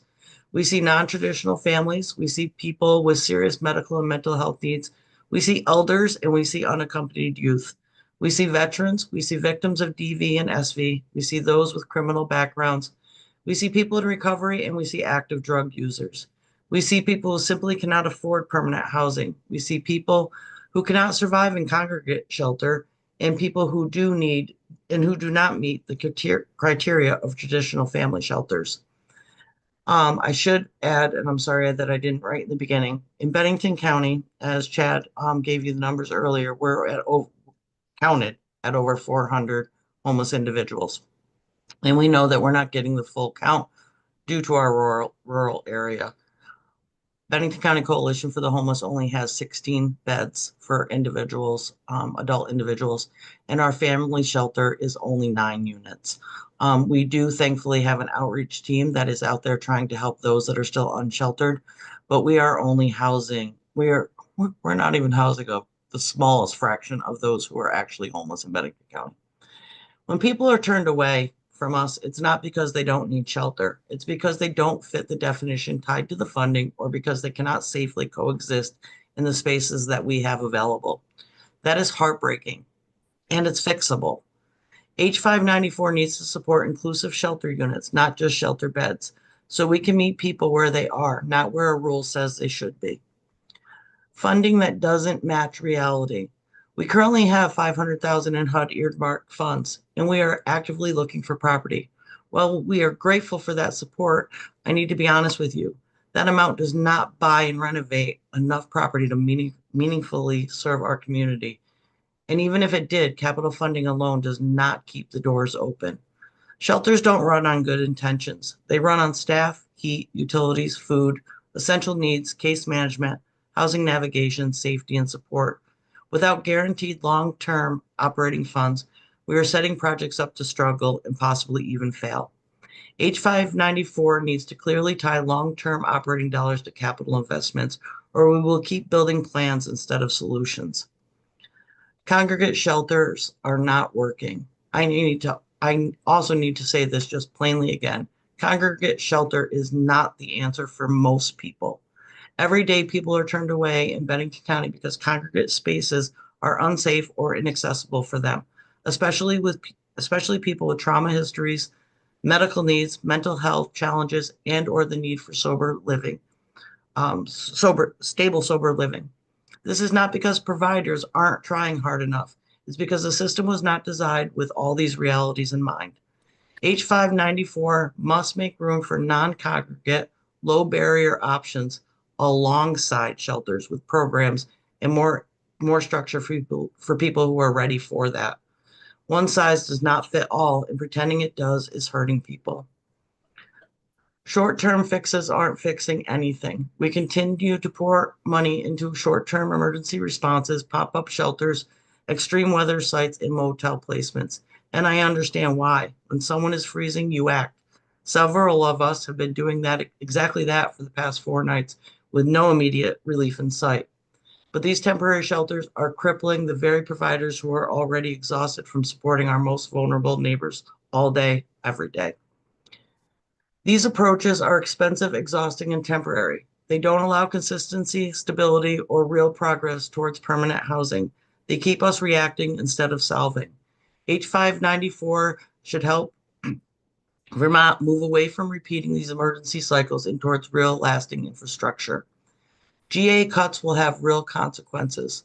I also want to speak directly about the upcoming reduction of general assistance motel rooms. I need you to hear this clearly. If this happens before we open more shelter units, it will once again increase homelessness in Bennington County and across Vermont. In fact, we will probably see numbers higher than we've ever seen. This isn't a prediction, it's a certainty. When emergency options are reduced before permanent ones exist, people end up outside in cars and in unsafe situations. Isn't it our mission to end homelessness? As H 594 is currently written, it reduces emergency options faster than it builds permanent ones. That gap is where people fall and we all fail. Timelines matter. 2 years ago, about $10 million was available statewide for shelter development. Bennington County received none of it, not because the need wasn't here and not because we didn't have solid plans, but because we didn't already have properties ready to go. That's not because we didn't work hard enough. It's because real development takes time, especially in rural communities. Property owners do not hand over keys because funding might be coming.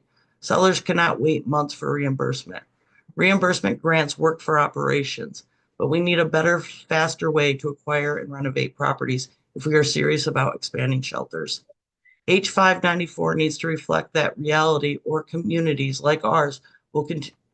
H 594 needs to reflect that reality, or communities like ours will continue to be left behind. What are we asking for? What we are asking for is not unreasonable. We are asking for more year-round, non-congregate inclusive shelters, support for both low barrier shelters and program-based shelters, operating funds that come with capital funding, realistic timelines that rural communities can actually meet, housing and support for elders, people in recovery, those with medical and mental health needs, veterans, and unaccompanied youth. I'm going to stop right there for 1 second before my closing. Again, one of my biggest things is I'm begging that non-traditional families are included. It is not just a family with minor children. In fact, the reality is most of our families are one person, best friends, sisters and brothers, a couple that's not married and has no children. In closing, I want to end by saying this. The people doing this work every day are tired, but we're not giving up. We believe Vermont can do better than managing homelessness forever. We believe that together we can actually end it. You have a chance right now through H 594 to help us profoundly change the outcome, to listen, to trust those of us that are here on the ground, to be brave enough to do this differently. If you do that, you will be our heroes, not in a symbolic way, but in a real one, because the decisions you make here will determine whether people are safe, housed, and supported. Thank you for listening. Thank you for caring, and thank you in advance for taking action. Thank you, Roxanne. I really appreciate the specific things that you and others have said here today in terms of what can be helpful and what isn't helpful. That it's just as important as what is helpful as what isn't helpful. So thank you for saying that. And then last and certainly not least is Jean. Thank you for waiting, Jean. Appreciate you being here. Thank you so much for the opportunity to speak with you today. For the record, I'm Jean Montross. I'm the Executive Director at HOPE, which serves low-income people in Addison County, Vermont, with a wide variety of needs, including food, funds for housing, heat, medical needs, job-related needs. Because a lot of our funding is private, we can do some flexible things instead of saying, no, that's not on our list. A lot of our work involves many of the people who are homeless in our area, particularly those who have high housing barriers. And so the aspects of this bill that I want to address are the concept of accountability and sanctions that are proposed for people who might be deemed non-compliant. I agree that we must have an expectation that our clients will take responsibility for helping themselves whenever possible. In fact, in my services manager's office, there's a sign that says, this is a partnership, we'll do our part and you will do yours. We don't consider much of our work to be offering entitlements. We use our private funding to help where it makes sense, and we know that it's finite, so we're not just going to pour it down a black hole. My staff and I are at times frustrated at some of our clients. Some of them don't arrive for appointments as scheduled. They don't follow through on tasks that would help them to get to a more stable place. They make decisions that make no sense whatsoever.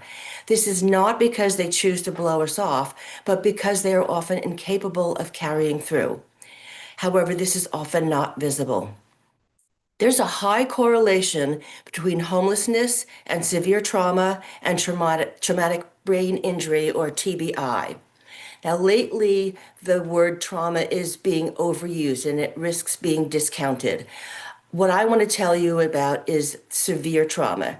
Psychologists recognize two distinct types of traumatic experience. Level 1 trauma is due to a single significant event, such as a serious car accident, an assault, a natural disaster. Level 2 trauma refers to a series of repeated experiences, including violence, domestic assault, sexual assault, physical abuse, and more often beginning when someone is a young child. Traumatic events change the brain chemistry, and therefore this changes how brains will function. People who've experienced trauma are always in survival mode. Everything looks like a threat.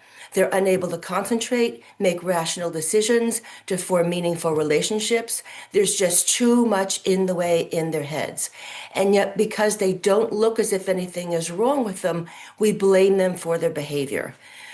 A traumatic brain injury, while it stems from a physical event, is much the same. When we look at somebody with a physical disability in a wheelchair, using a walker, unable to perform tasks without assistance, we understand. But what goes on in the brain, we don't see. People with TBI are extraordinarily challenging to work with. They're often emotionally unregulated. They act in ways that make no sense. They're unable to show up for appointments, appearing with no warning, being disruptive and argumentative. And that's not all of them, but many of them, and the ones that I see, and for good reason. We've worked with lots of people who have PTSD and TBI in Addison County. Here's an example of one. A woman I'll call June has been homeless numerous times in her life for a number of reasons. Over time, I got to know her, and eventually I learned that when she was quite young, her mother would dress her and her sister up on Saturday evenings in summer and set them out on the steps of their mobile home in the park, and then men would come by and pay the mother and then do things to the girls. Their mother was an alcoholic. She would beat the girls and scream at them. They grew up constantly afraid, and as adults, they have struggled to navigate life. Looking at June, you would have no way to know this, and people have often blamed her for the way that she behaves, not knowing what's going on.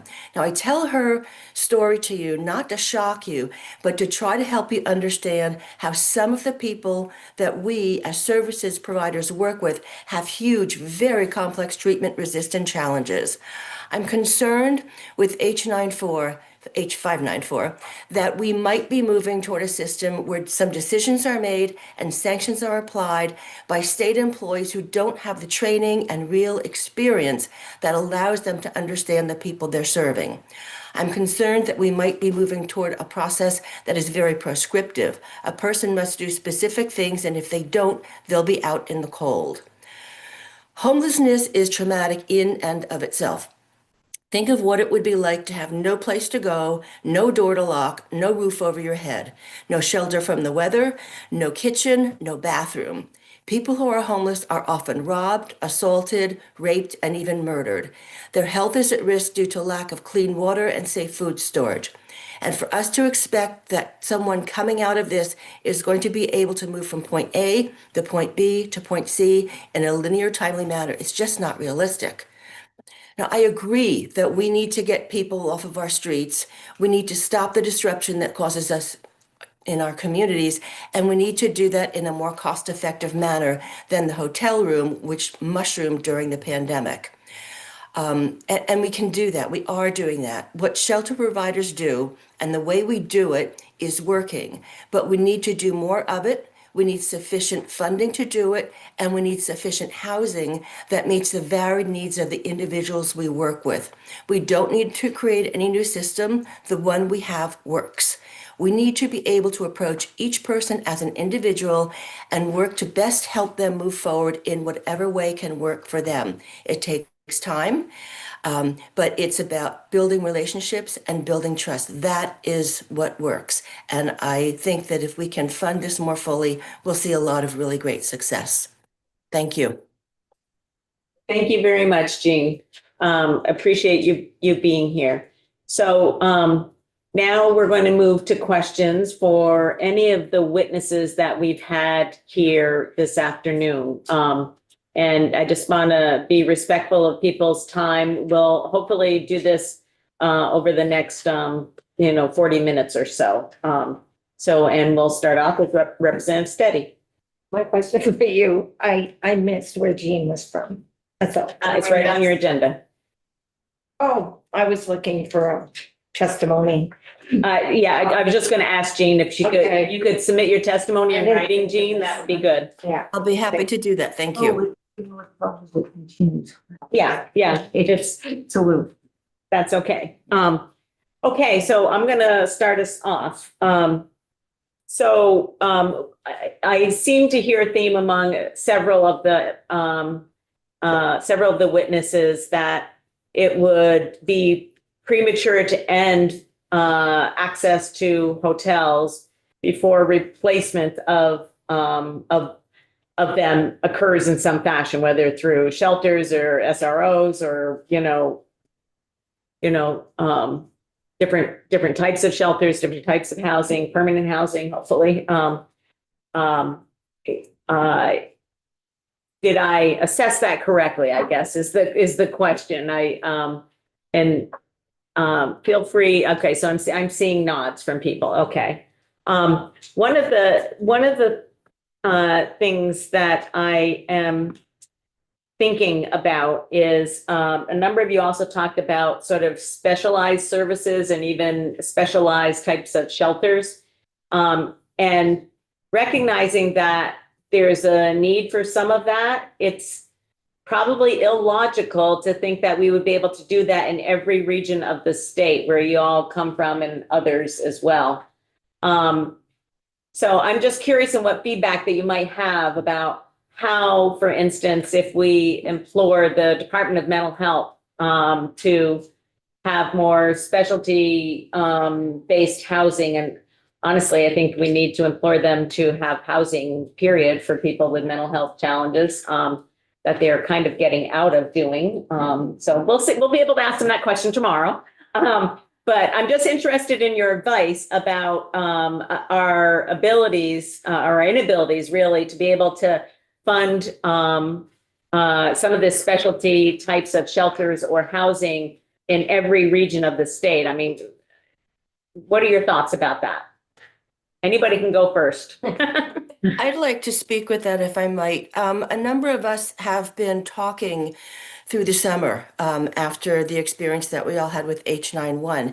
And we believe that we can create a little bit of a roadmap. We know that we don't need and can't afford every type of shelter in every area, but I think that getting together and also speaking with the people at the Homeless and Housing Alliance of Vermont, I think we could probably come back to you fairly soon with suggestions about what types of shelter and where. And if my colleagues disagree with me, please let me know.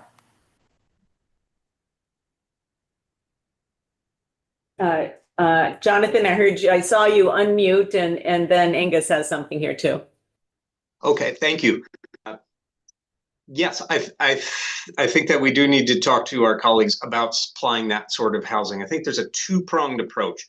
One is something I spoke about earlier, which is creating the inroads to existing systems. There are barriers to those systems that are hard for, again, our shelter staff who are not medical folks to understand how to get somebody into a long-term treatment bed, how to access the resources at SHEP 5 up at UVM. So the first prong is those care coordinators who can understand the challenge and help feed people into existing places. There are some beds open for treatment in and around the state. A second approach could be some regional shelters for specialized care. So these would be not unlike a Valley Vista, right? Where somebody does have to go get admitted and go into a specialized care shelter. So perhaps a few of those specialized care sites around the state could be an option. Thank you. Angus. Thanks. I want to defer to some of my colleagues on what would work best once somebody is homeless and experiencing some of those needs. And I want to flag, particularly for the committee dealing with human services broadly, that I think this is two parts. And it's one, how do we connect people who are already homeless with these systems of care. But there's a more aspirational goal, which is part of it, but it would really get us where we want to be long-term, which is what needs to happen in those other systems of care to prevent somebody ever getting to this point. Because I don't think we want a future state in which you go to COTS to get access to residential treatment. That's not the goal. We might have to do things in the short term that aren't our ideal future state, but let's not let go of what we want it to look like. But I think Burlington and Central Vermont are probably farther along in the details of what would work there. I wanted to defer to that. Okay, thank you. Thank you. Another thing that I heard was that I heard this from a couple of the witnesses today, that congregate shelter isn't always the best option for some people. And one of the options that's been envisioned both last year and this year, and I think in the governor's proposal, is essentially conversion of one or more hotels to be run as shelters. So essentially people would have single room occupancy, but they would be essentially run as a shelter. So, you know, they would have access to sort of the case management and the not just referral to services, because I 100% agree with you, Jonathan, about referral doesn't necessarily work for everybody that we're talking about who've they've got complex lives already. I'm just curious about your thoughts about that. One, because it seems to address some of the issues of hotels, but also allowing for personal space, but then also at the same time, potentially having the benefit of, you know, a more formal shelter system. So, Roxanne, I see you have your hand up, and then Chad. Okay, so Roxanne and then Chad. Thank you. Actually, I love that you brought that up. When that $10 million was available a couple years back, that was actually our big hope down here. There was a motel here with several rooms that was available, and we wanted to grab that and use those rooms. Why? Because it's not a congregate setting. They have their individual units. I'll use that word. And we would have all of our services on site, so we wouldn't have to refer out. And we'd also have the space for community partners like that dealt with substance abuse or mental health. We'd have room, you know, space there for them to come to them instead of referring out. That was literally like the dream I had of what we could do with that space. Unfortunately, it sold and we didn't get the money. I know. It wasn't the lack of trying. No, I know. That is honest. That is honestly one of the best solutions. And with that money that I have right now for BCCH, that is what I just keep praying something else like that's going to come up. Obviously, that's not going to be enough money, what we have. But that is like one of the best answers right there, because they're small units. It'll be more easily converted than trying to convert, you know, a house. I mean, there's not that many properties that are big enough to really convert into a whole lot of units, but a motel already is. So. Gotcha. Thank you. Chad? Yeah, it's a good question. So it has been happening over the last number of years, especially since we've had greater resources through VHCB. They've been able to turn a number of hotels into single occupancy rooms. Right. And so I think that there is a number through Champlain Housing Trust, Wyndham Housing Trust have been able to facilitate the conversion of those. And I would note that I think Champlain or Wyndham Windsor Housing Trust is kind of expanding on that, using the properties that might have extra land to then build permanent affordable housing. I would also just say, just kind of piggybacking off of some of the things that Roxanne was saying, is like how tremendously skilled our providers are. They have to be developers as well as provide services for folks. These are complex systems that they have to navigate in terms of acquiring land, getting the permitting required, and then finding the capital to build these properties. So I just want to echo that the need for a multi-year approach when looking at investing to be able to do that. Definitely, I definitely hear that, and we certainly have some of that expertise on our committee. Can I from clarify trying to do something, that. Chad? Yeah. and- Sorry, so the work that's been happening with the single occupancy units, but those don't come, do those come with services or are those just rental? Yes, I think each of those properties, work with kind of local communities. So, just off the top of my head, Windsor Housing Trust works with the designated, with, healthcare and rehabilitation services, and then with Groundworks, collaborative as well. So I think there's a collaboration that differs from region to region. Representative Donahue. Thanks. Yes, I wonder if people could weigh in on how you would define the word shelter.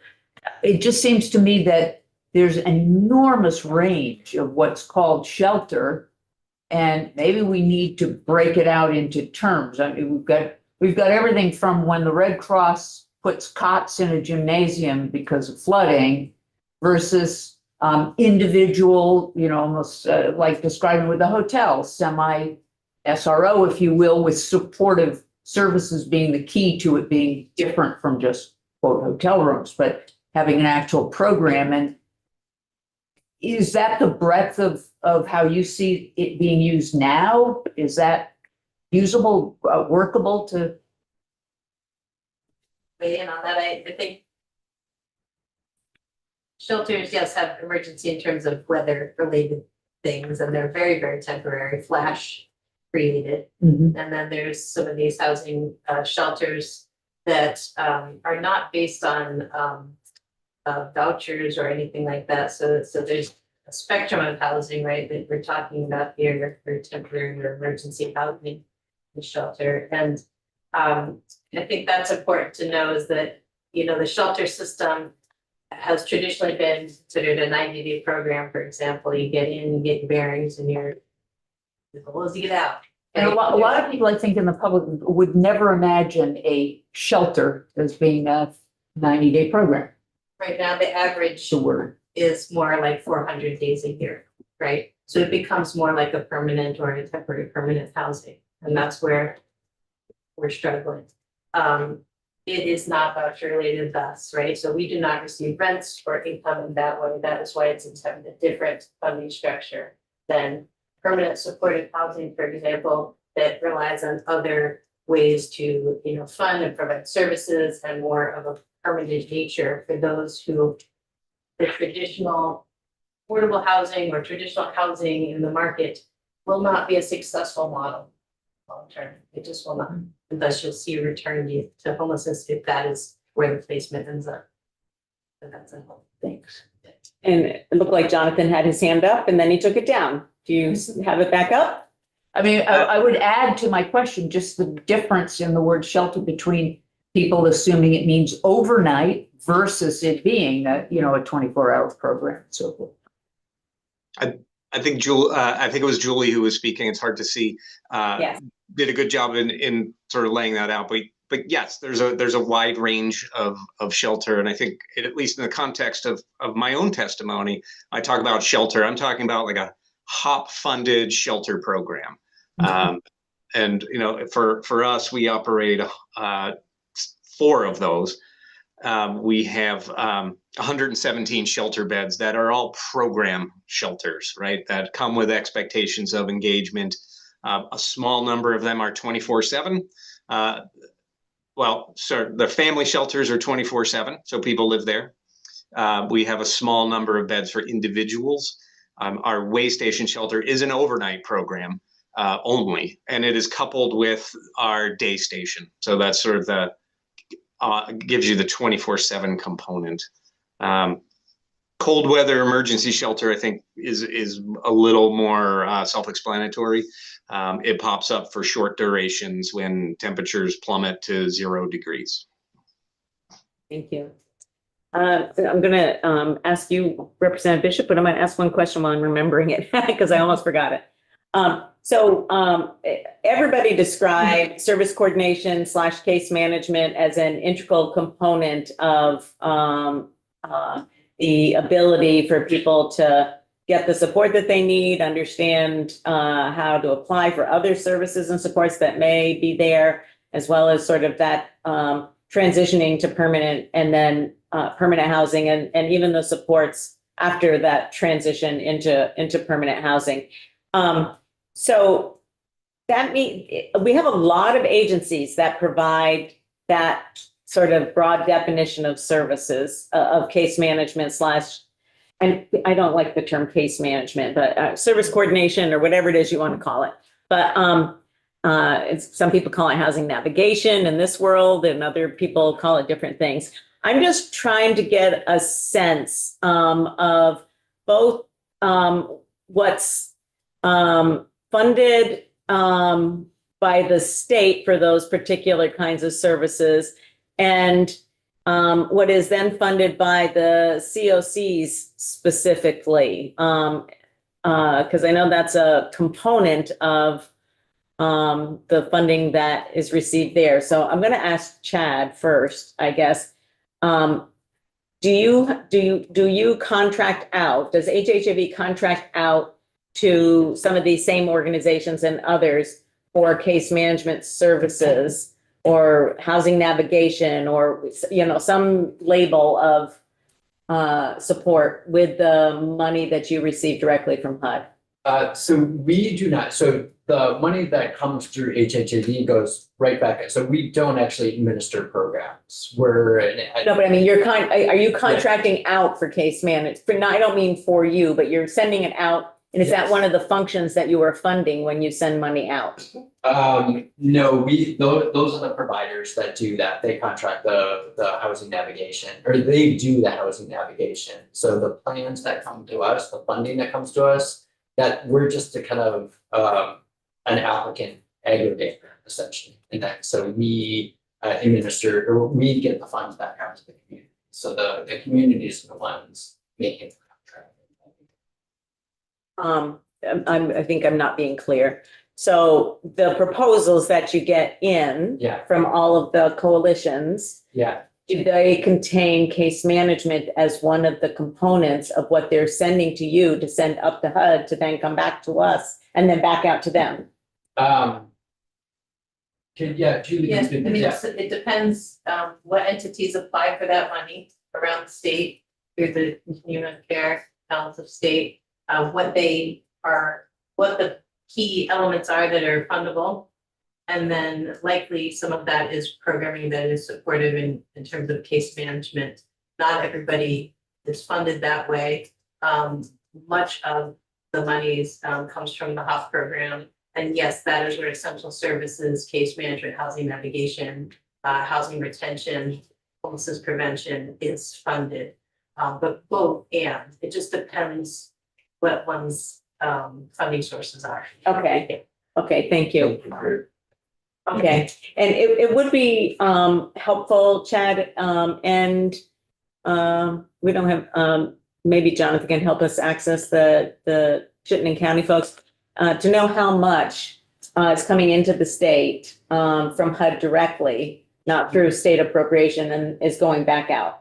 Ours is, the balance of state is $6.5 million. 6.5 million. Okay, do you know what the Chittenden County I is? don't off the top of my head, I don't know if anyone. Okay, and part of that 6.5, I'm presuming is held back for administrative and operation of the HMIS and stuff? Yes, part of that is administrative, and then the training and kind of coordination role that we play. Yeah, so we'd love to see a breakout of that. Sure. Thank you. And then if we could get it from, who is the coordinator for the Chittenden County one? Oh, you took your hand down, Jonathan. You don't want to answer that question? So I can answer that. Okay.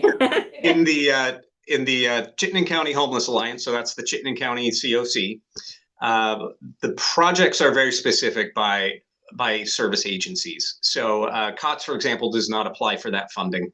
But we serve on the committee that ranks the projects to submit to HUD. Some of those programs provide case management, but they are usually distinct projects like permanent supportive housing or steps to end domestic violence, have projects that are HUD funded through the COC. I'd be happy to grab the breakdown of the most recent HUD NOFO that would illustrate the service providers who were awarded that funding.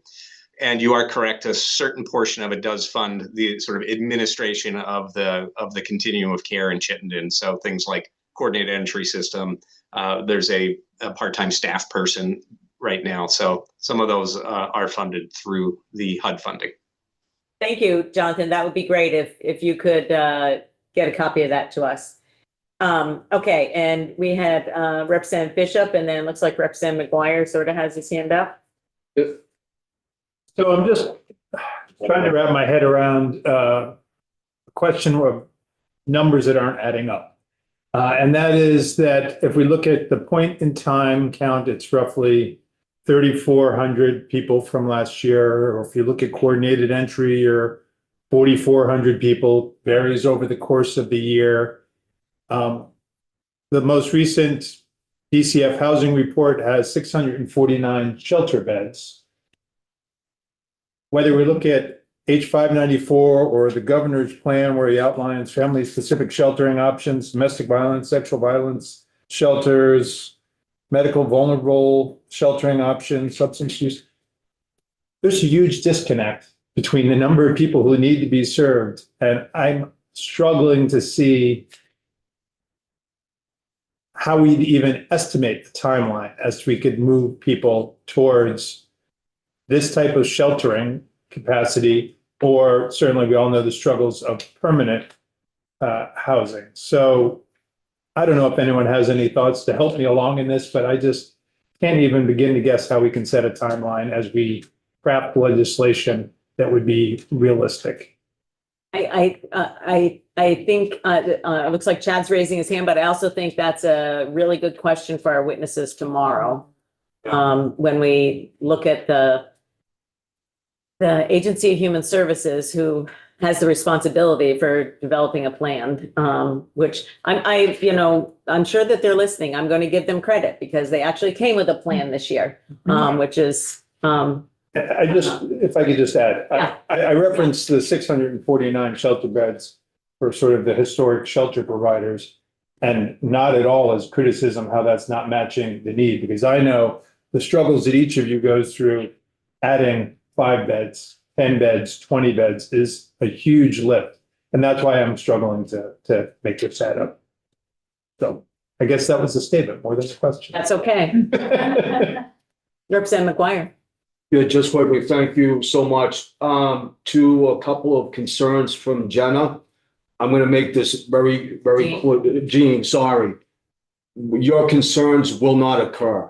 And I agree with them all 100%. They will not occur. Second piece, here is my concern with H94. 594, geez. Currently at this time, Rutland County is utilized, or excuse me, let me rephrase that. Rutland City. Those numbers for Rutland County for hotel utilization is not county, that is Rutland City.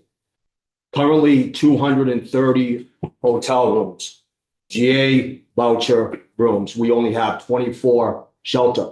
My greatest concern is that the hotel utilization will be de facto strictly to Rutland. That's a concern that I have. We don't have, and people have spoken here about regional equity.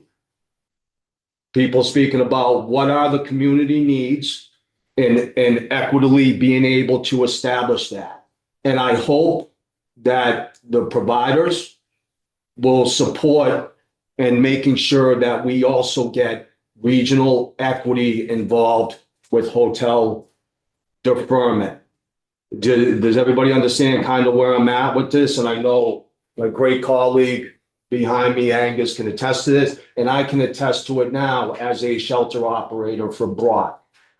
And that's, if we are going to continue to utilize, and I agree wholeheartedly, there is no way we can go down to 0 hotel utilization. But I believe that as we begin to implement and expand infrastructure, give you folks the tools that you need, continue to give those tools you need, expand it, I believe we're going to see a greater progression on out. But I do want to repeat that I'm going to also do everything in my power to also not make sure all hotels are de facto back to Rutland. So I hope we can all be in agreement to regional equity and distribution and working together within this.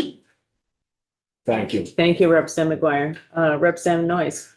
Yeah, just a question to our witnesses today, around older Vermonters and where they find themselves, in this situation of homelessness. And, do you think we need a separate, like, rack, or I don't even know what to call it, but like, should we be thinking of how we provide services to older Vermonters separately from, and what do you think that might look like?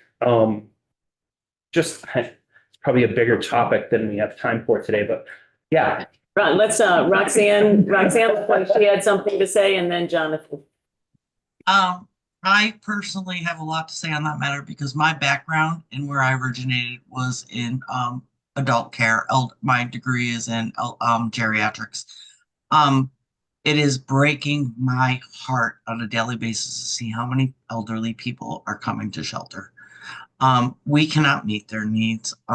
We can't help them. What are we going to do for an elderly person who no longer can work? They're receiving the max benefits they can in all areas. They're not able to go live alone anymore, or if they can, they won't be for long. We need more adult homes. We need more assisted living homes. We need more nursing homes. And if they're not going to be privately owned, then that is something that the state really needs to look at. I'm tearing up right now because I'll tell you that alone is what keeps me from sleeping at night. It breaks my heart. Right now, in the last year or so, it's almost half or more of our people that are calling for intakes or actually staying at our shelter that are elderly, and we only have one ADA room downstairs. So anyone who can't go upstairs on their own cannot come to our shelter. That means they are hopefully getting a motel room or they're on the streets. Children, elderly, and veterans no one should ever be on the streets. But when we're talking about those three populations, I know it, I speak for every one of us here today. It is heartbreaking. Jonathan? Yes, well said, Roxanne. Thank you. We are seeing an uptick in the number of elderly guests who are coming to the day station and looking to get into the way station shelter. We're fortunate we just launched a brand new facility. It's one level there. It's accessible. There's new bathrooms, and folks struggle with that. We do still have top bunks. You know, we still have bunk settings. Some of our folks cannot access a top bunk. We've made every modification we can to eliminate top bunks. We still need them. But this goes back to the piece I spoke about, care coordination, because we do need to give, for example, folks either funded by Dale or from Dale, Department of Aging and Independent Living, to be at the shelters, to create relationships with our guests, to help understand what we can get them into. Nursing home care, nursing home adjacent care. It's a complex system to navigate, understand how it gets paid for, how to bill for it, how somebody's benefits can be used or can't be used. That's the sort of care coordination that I'm really talking about, that we really need to get those folks out here with us to understand the scope of the problem, help us utilize existing beds effectively. I understand there are some empty beds around the state. How do we make best use of the existing systems and build more? Thank you, Jonathan. I'm just going to ask, in your neck of the woods, do you see Age Well, the area agency on aging? Do you see them at your place? On occasion, we can get them to us, right? And more specifically, for folks who are in our housing units who are aging in place, there's a good spot for Age Well to help assist people stay in their housing. We also work with UVM's Home Health and Hospice. It used to be called the Visiting Nurses Association. So Home Health and Hospice routinely visit our tenants who are also aging in place. But we have unsheltered elderly folks and elderly folks who are in our shelter that really need the, how do we get them somewhere where they can be served if it's not their own housing? Because some of them, as Roxanne has said, can't live on their own, can't afford it on their own. Yeah.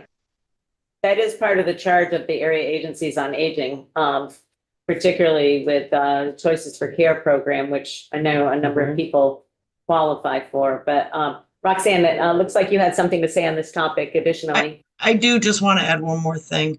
I will say, to what Jonathan just said, VCCI, we are very fortunate that we do have the nurses that come in to help, because that I don't know what we would do without them. And now I just lost my train of thought for a second. I am so sorry. Oh, no, our extreme cold weather shelter that we've opened up the past 4 nights and tonight, two of the gentlemen that have showed up trudged over from wherever they have found during the day are both frail, elderly gentlemen. So, I mean, it's just, they should not be out there ever, but especially in this weather. So that really is hitting home for right now too, that 2 of the men that thankfully when we open up, they're the first 2 through the door right now in this extreme cold weather. Some noise, did you have a follow-up? No, sorry, just, I know they're eligible for Choices for Care if they're. Yeah, no, I just, you Just said from you the- had a follow-up to the other question. You asked my question. Oh, that was it. Okay. Angus. Yeah, I just wanted to respond to that same question. I think it's really important. The data that we can get through the bid count, through port entry, it's a great indicator for where systems are under pressure. And starting at the beginning of the pandemic, that was the sync of our, if you break it into sort of either decennial age groups, or if you look at where the growth is, the older failure Vermonters was the population that really ticked up. Whereas historically in Vermont, the average person experiencing homelessness was very young. A lot of families with kids, that has shifted. And we are seeing, because a lot of these programs are still run out of DCF, there may still be a commitment to looking at families with kids first. And like, who wants to choose, right? I'm not suggesting that we don't do that, but it's really important we get something more robust for older Vermonters who are experiencing homelessness. And I'd say there's 2 promising things out there. One is I'm seeing Dale engage with this issue more than they ever have. I think the commissioner and deputy commissioner are much more committed. We had the deputy commissioner come down to Rutland Continuum Care, meet with us and explain that what's available. We had Southwest Council on Aging come to our organization this month. But those programs are hard to access and they're hard to understand. And so the same person who's most in need of them is going to have a hard time understanding the options. I would agree 100% with you, Angus, about the access. And we've been pushing Dale for the last 2 years hard to be out there and not, anyways, just we've been pushing them to get out there. And I think that one of the things, there is the Choices for Care program, people eligible for long-term care Medicaid that can get access, but getting through that process is onerous. I mean, even if you don't have anything, you have to prove that you don't have anything. And so it requires people who are familiar with that. And that's not going to be your average case manager. It definitely is not. And it's not even always, for people who know the system, it's not necessarily easy. But I appreciate your comments, Roxanne, about the Vermont Chronic Care Initiative. Well, we're going to be hearing from them tomorrow as well. They're part of the Agency of Human Services. So Representative Garofano. I have a comment. Yeah, we've been having comments. So I don't have a question, I have a comment. And what I want to say is we've talked a lot about, and I'm a huge supporter of coordinated services and service coordination and people who are experts in helping people with these very complex, navigating these complex challenges. But kind of going back to Chad's slideshow, system should not be complex. And I want us to really think about that as we're, getting into markup, to not continue to kind of feed this. It's so complex that we need to keep investing in people to help the people that are most vulnerable. I mean, it should be easily understood by anyone, right? So I don't want us to keep adding these layers. So we just keep adding to the need that we need more experts to help people kind of navigate these systems. It should be simple for, and I understand there's certain people that need, that supportive service. There's trauma, there's mental health challenges, but there is a population that is experiencing homelessness where we should be able to make a system that they should be able to understand and access on their own, hopefully, right? Like that should be our goal. That should be the gold standard. So rather than creating systems that will need an assister to help understand that, because that's where our money is going to go then, instead of going towards the person that actually needs the services. Yeah, I mean, I think I agree with you that the systems don't need to be as complex as they are now. But I also. We have certain limitations. But I also agree that most of the people that we're talking about will need assistance to access whatever system that they might be eligible for. And honestly, any of us sitting around this table would probably need assistance the way they're set up right now. That says a lot about the failure of the system. I agree. It's like an exclamation point. Yeah. Representative McGuire? Yeah, I was just gonna share quickly. Yeah, I agree wholeheartedly. It's not developing, like that tier, that's a continuum of care, right? See, getting like training and utilizing that HMIS system. Are you kidding me? I mean, talk about a barrier and a cumber. I don't know if I can make that statement, but being informed of that, same thing with you, Angus, and getting that training and going through all of that stuff. It's like, I would probably turn around and say, something, I'm gonna go stay in the tent.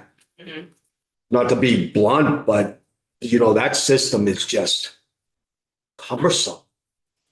I mean, it's a lot of Some questions. these out of our hands. Yeah. Yeah. That being one. Yeah.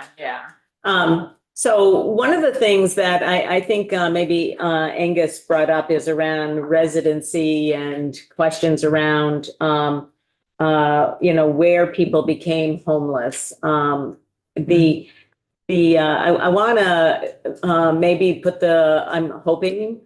the residency question to bed. I would encourage people to look at our, was that Friday? I think we had Katie in. She describes very clearly about what is possible and what isn't possible. So the United States Supreme Court settled this question over 30 years ago. And so I just want to say, for the record, right here, you can pass it on, that you cannot have a residency requirement in order to receive basic human life-sustaining services. That's it. So, and if you want to know the court cases and all of that, you can go back. Is it on Friday? Wednesday. Wednesday? Wednesday? It's last Wednesday? Okay.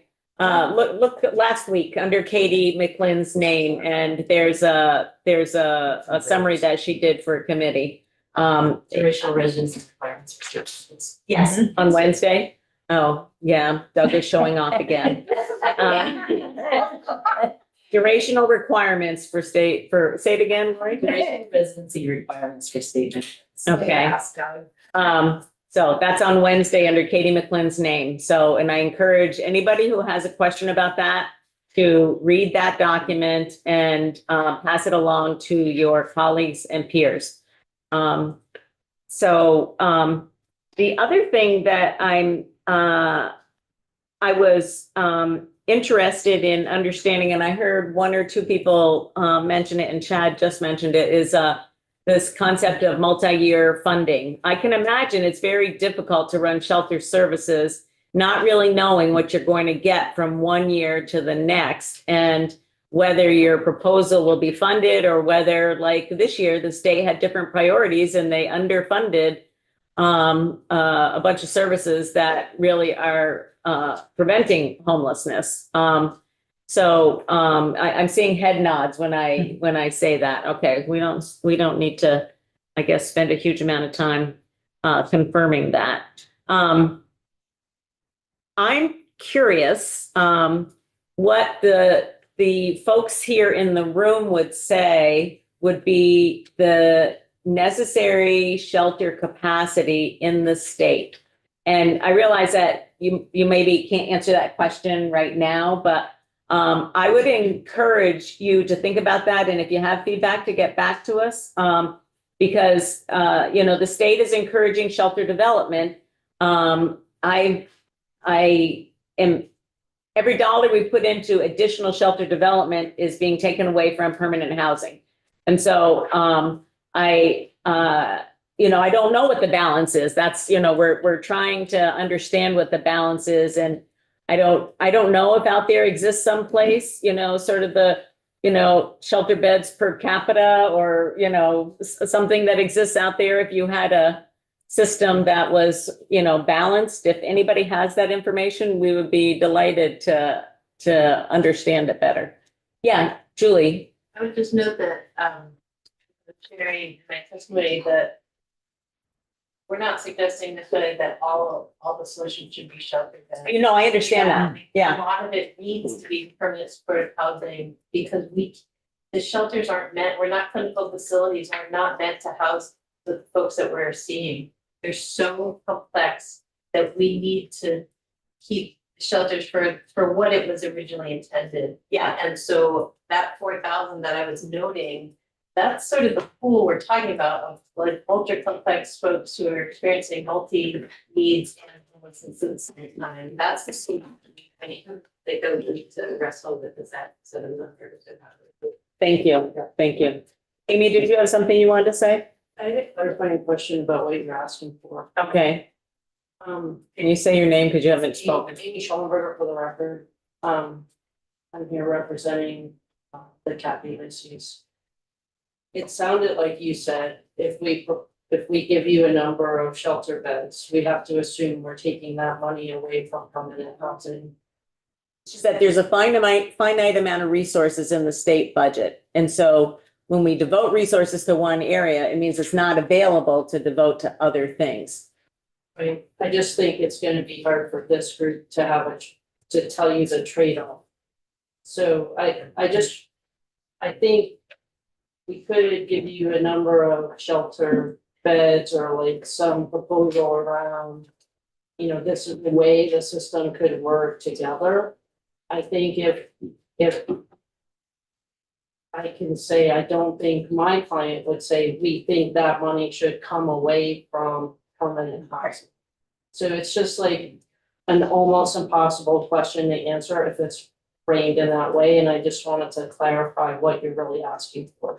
So I'm not meaning to ask an impossible question, but I'm also somebody stated at the outset, might have been Jonathan, I'm not sure who stated it, but if we don't know what our goal is, how are you going to measure your success towards achieving that goal?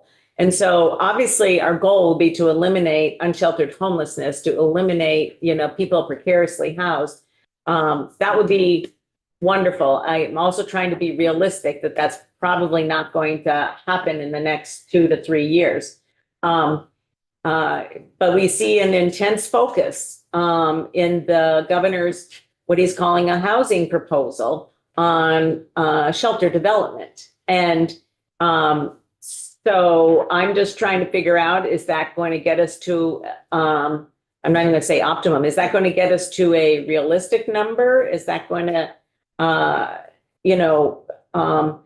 would we instead of perhaps say that maybe some of that should go towards more supportive housing for people with mental health challenges, instead of having the Department of Mental Health look at, shelter development, maybe not instead of, but maybe in addition to.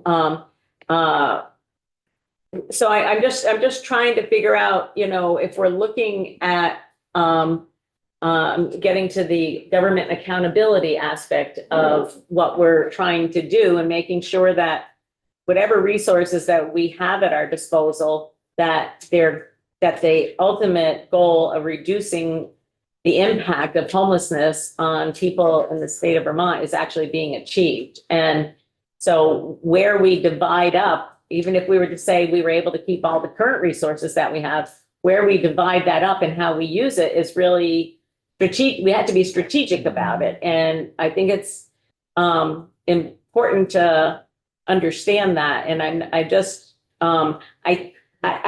do need to be also honest that people who may come expecting additional funding, we are going to be hard pressed to keep what it is that we have in the system right now. I just need to be honest about that.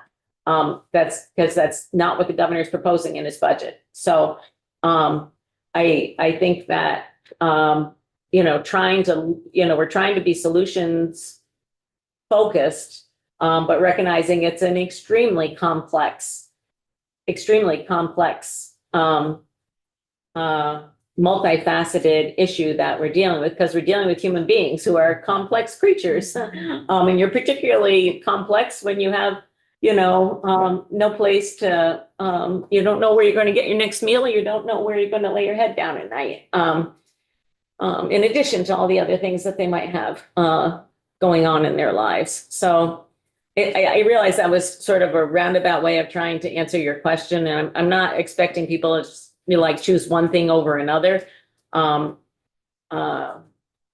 just was curious about what people's thoughts were, so we're at 649. Are we shooting for 950? Are we shooting, would that be comfortable enough to then deal with,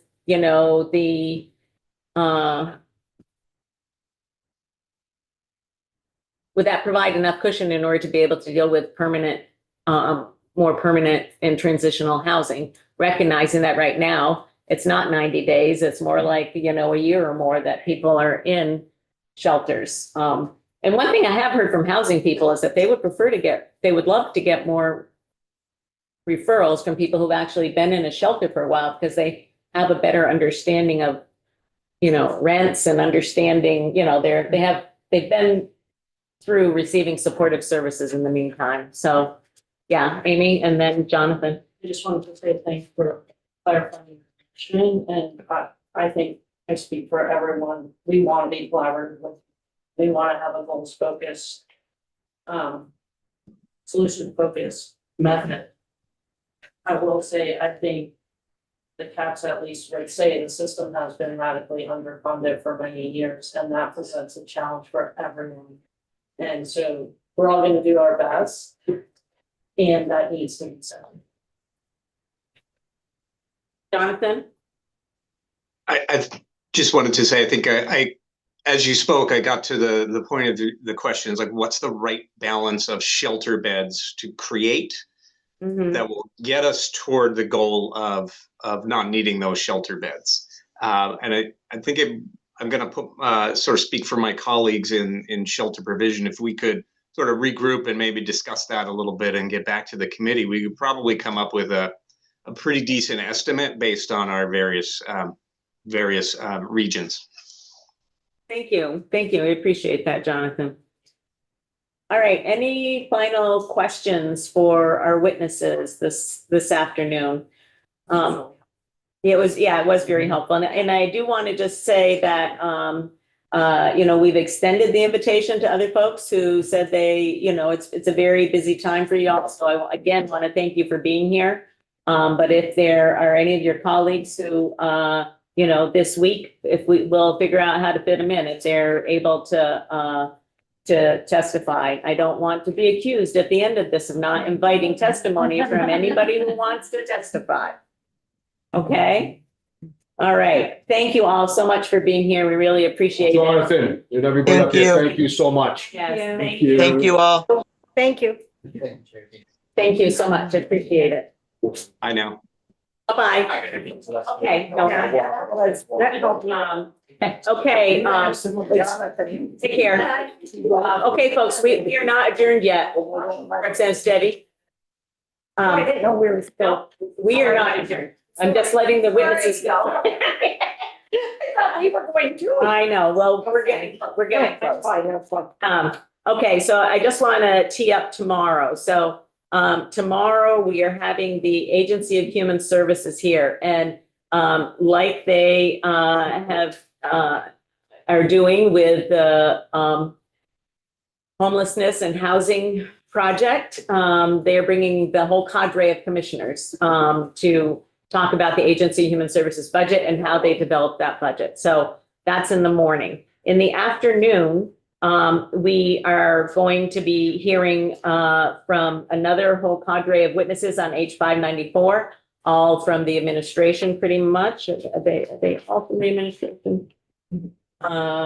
Yes, because then it's the next day that we're dealing with people with lived experience. So, but we're doing that in room 11, so just in case you didn't hear that when I mentioned it earlier. So at 1 o'clock, we'll be in room 11 downstairs. Both, not in the morning. Not in the morning, just in the afternoon, because these folks are coming, but they're also bringing multiple people and they're staying for the whole thing, and we'll have another room full of people who are interested. So that was a suggestion from one of our coordinating people. And again, you saw that Lori had printed for us the DCF. Yes, I didn't do it. Well, you had to put it, You got them for us. she had to put in the request. So I am going to ask you to make sure, if you haven't done it already, to read the housing section on this. That is what our testimony is going to be on tomorrow, okay? So if you haven't done it, that's your homework for tonight.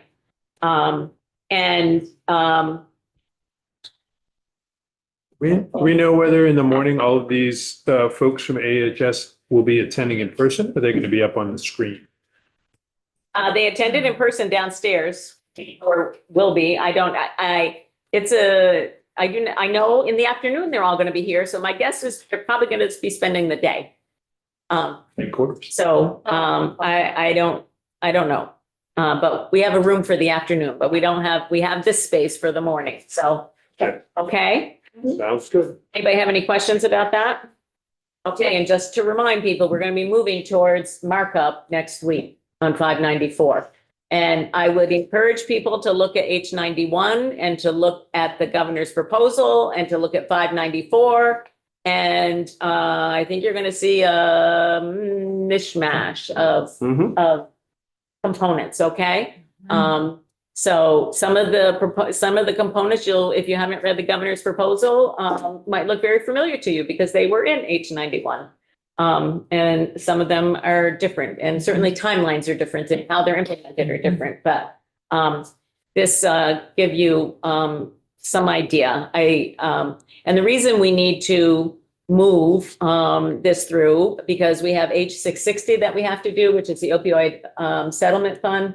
We're going to hear testimony on that this week. And we also have what I'm calling an omnibus DCF bill that is going to have sort of multiple chunks of different things that are up on the wall and some that aren't up on the wall that are going to be in a DCF bill that, again, will need to move before crossover. A very beginner question. I don't know where I would find the governor's proposal for housing. Yes, you do, right here. It's in here. Okay, well, that's what I thought. It's not like one size full package. Oh, there we It's an go. Overview and then. That's it. Okay, that's what I thought. Then I thought maybe there's a place. This is, they, All right. yes, it's in here, it's spread out, but you need to kind of Various departments. look at it. All right, yeah. Thank you. It's better, it's, I appreciate the AHS-wide focus. Yes. Which we heard today needs to be something that is broader than just DCF, which is, of course, what we have been preaching in here for a long time. Okay, anybody have any questions about what's up for tomorrow? And right now, I am anticipating that we are likely to go over the time that we've allotted in the morning. Which is good. Time. Yes. After that, we will be, you can do individual work on your budgets, so meeting as teams and starting to formulate your questions and making sure that you're reviewing the memo that came out from appropriations around questions that they'd like us to sort of dig deep into. And speaking of appropriations, hopefully you've seen the one pager that they put out. Yes. That has a summary, and hopefully you can see that pretty much our recommendations were accepted downstairs. I think what I am trying to convey is that the work that we do here is important to what appropriations ends up doing. And so the recommendations, particularly, I think, because we took it very seriously in terms of really trying to prioritize the things that we felt were most important, they ended up agreeing with. And so just appreciation for the work that we all spent on putting that together. Do people have any, I realize we're sort of at the beginning stages of your budget work, but do any individual teams have any questions that, anybody here can be helpful with, other colleagues? I realize you're just getting started on some of that. Go ahead, Brenda. I got Ann. I got the expert. I'm all solid. And Ann has a question. A comment, not a question for me, probably from CWIS, whatever you call it. CWIS, yeah. You need to look at page 112, which identifies, almost $2 million directly of lost funding from the fact that we don't have a functional system. And that they are not proposing that we Try to resolve it. Try to No, resolve they're it. just striking the state funds that were in the budget because we can't get the federal matching funds because we don't have a system. So when I said almost 2 million, it's actually closer to 4 million. Right, that's a 50-50 match. on that. Right, Yeah. right. So And as we heard on Friday, we passed up the opportunity to update our system when it was 90-10. So yeah. I'm interested in people's thoughts or feedback about how Friday afternoon went in terms of the, joint meeting with House Energy and Digital Infrastructure. That was the first time we've had a joint meeting with them. I really appreciated it because I think that their lens is very different than ours. So it was helpful to be able to ask both sides of the questions, right? More like the policy and then like the actual like nuts and bolts of the system. So that was really helpful to me. And I'm, as far as the content and what was presented, it was disappointing because we continue to underfund or not fund. I think that it's safety and so I found it very helpful. Yeah, go ahead, Jen. Regarding the content, I would share Rep. Garafano's sense that I didn't feel there was it was not conveyed to us the burning sense of urgency on the problem that I might have thought we might hear. But with respect to working with the other committee, one of the committee members afterwards approached me and expressed some concerns about what we heard, and then seemed to share that he thought our committee was dealing with it. So I guess question jurisdictionally where things rest. I was left a little confused whether this is ADS, is it us? The funding, you might have heard the deputy secretary. I'm like, she looks familiar to me because she used to be a diva. She was commissioner at Diva. It's responsibility of DCF to obtain or allocate the funding for a project that is based in their department. So that would be our jurisdiction. So if we are seeing a need to continue development of the new system, then that is something that we have to take up here. And that is in Brenda and Ann's jurisdiction because that's the the Family Services Division. So they would be responsible then for the ongoing sort of kind of like what we did together, sort of the monitoring of the ongoing development of the system. What are the issues that ADS is having in terms of negotiating an agreement? Like we heard, they're in the process of negotiating right now, so they couldn't release any sort of like details. but they do have some funding, that has been set aside.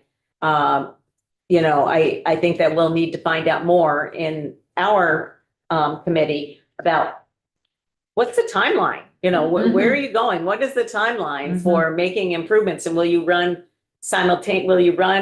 part of that system simultaneous with the current system? We heard from ADS and from DCF, any change is likely to cause the kind of thing that happened in December with 3 days being down.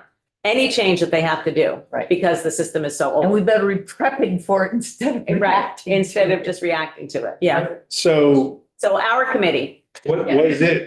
Short Was answer. it DCF or ADS? I thought it was DCF who is put out the RFP and and is reviewing bids. Is that correct? It's DCF? ADS does the procurement process. They do. DCF outlines the workflow and what do they Scope of need, work. the scope of work.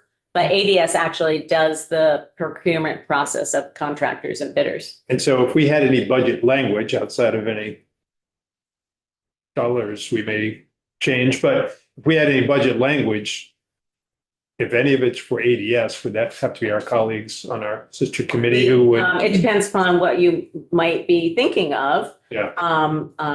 If it's about appropriating dollars, then no, they don't need, but if it's about sort of ADS's workflow, then of course we would want to work with them. Yeah.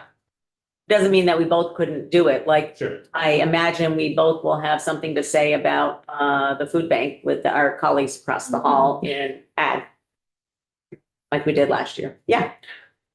This situation is just like the transportation issues we're having now in Vermont with the funding and being able to meet our match with the feds and the impact it's going to have on our communities. Losing money. because we can't. It's just like the parallels are right there. We're going to be dealing with this for a while. So just open kind of discussion. I want to, I guess I'm looking because it's shared to help clarify. I asked a question the other day about, don't we have 30 million there? And everybody looked like, what? No, of course not. And I want to explain where I came up with that That would be number. good, because I was curious. Because, and maybe I need to check with Nolan and see if I'm like totally off the wall by recollection. I think it was 3 years ago, maybe 2 years ago, when we advocated to get 7 million in there, which would then be matched federally.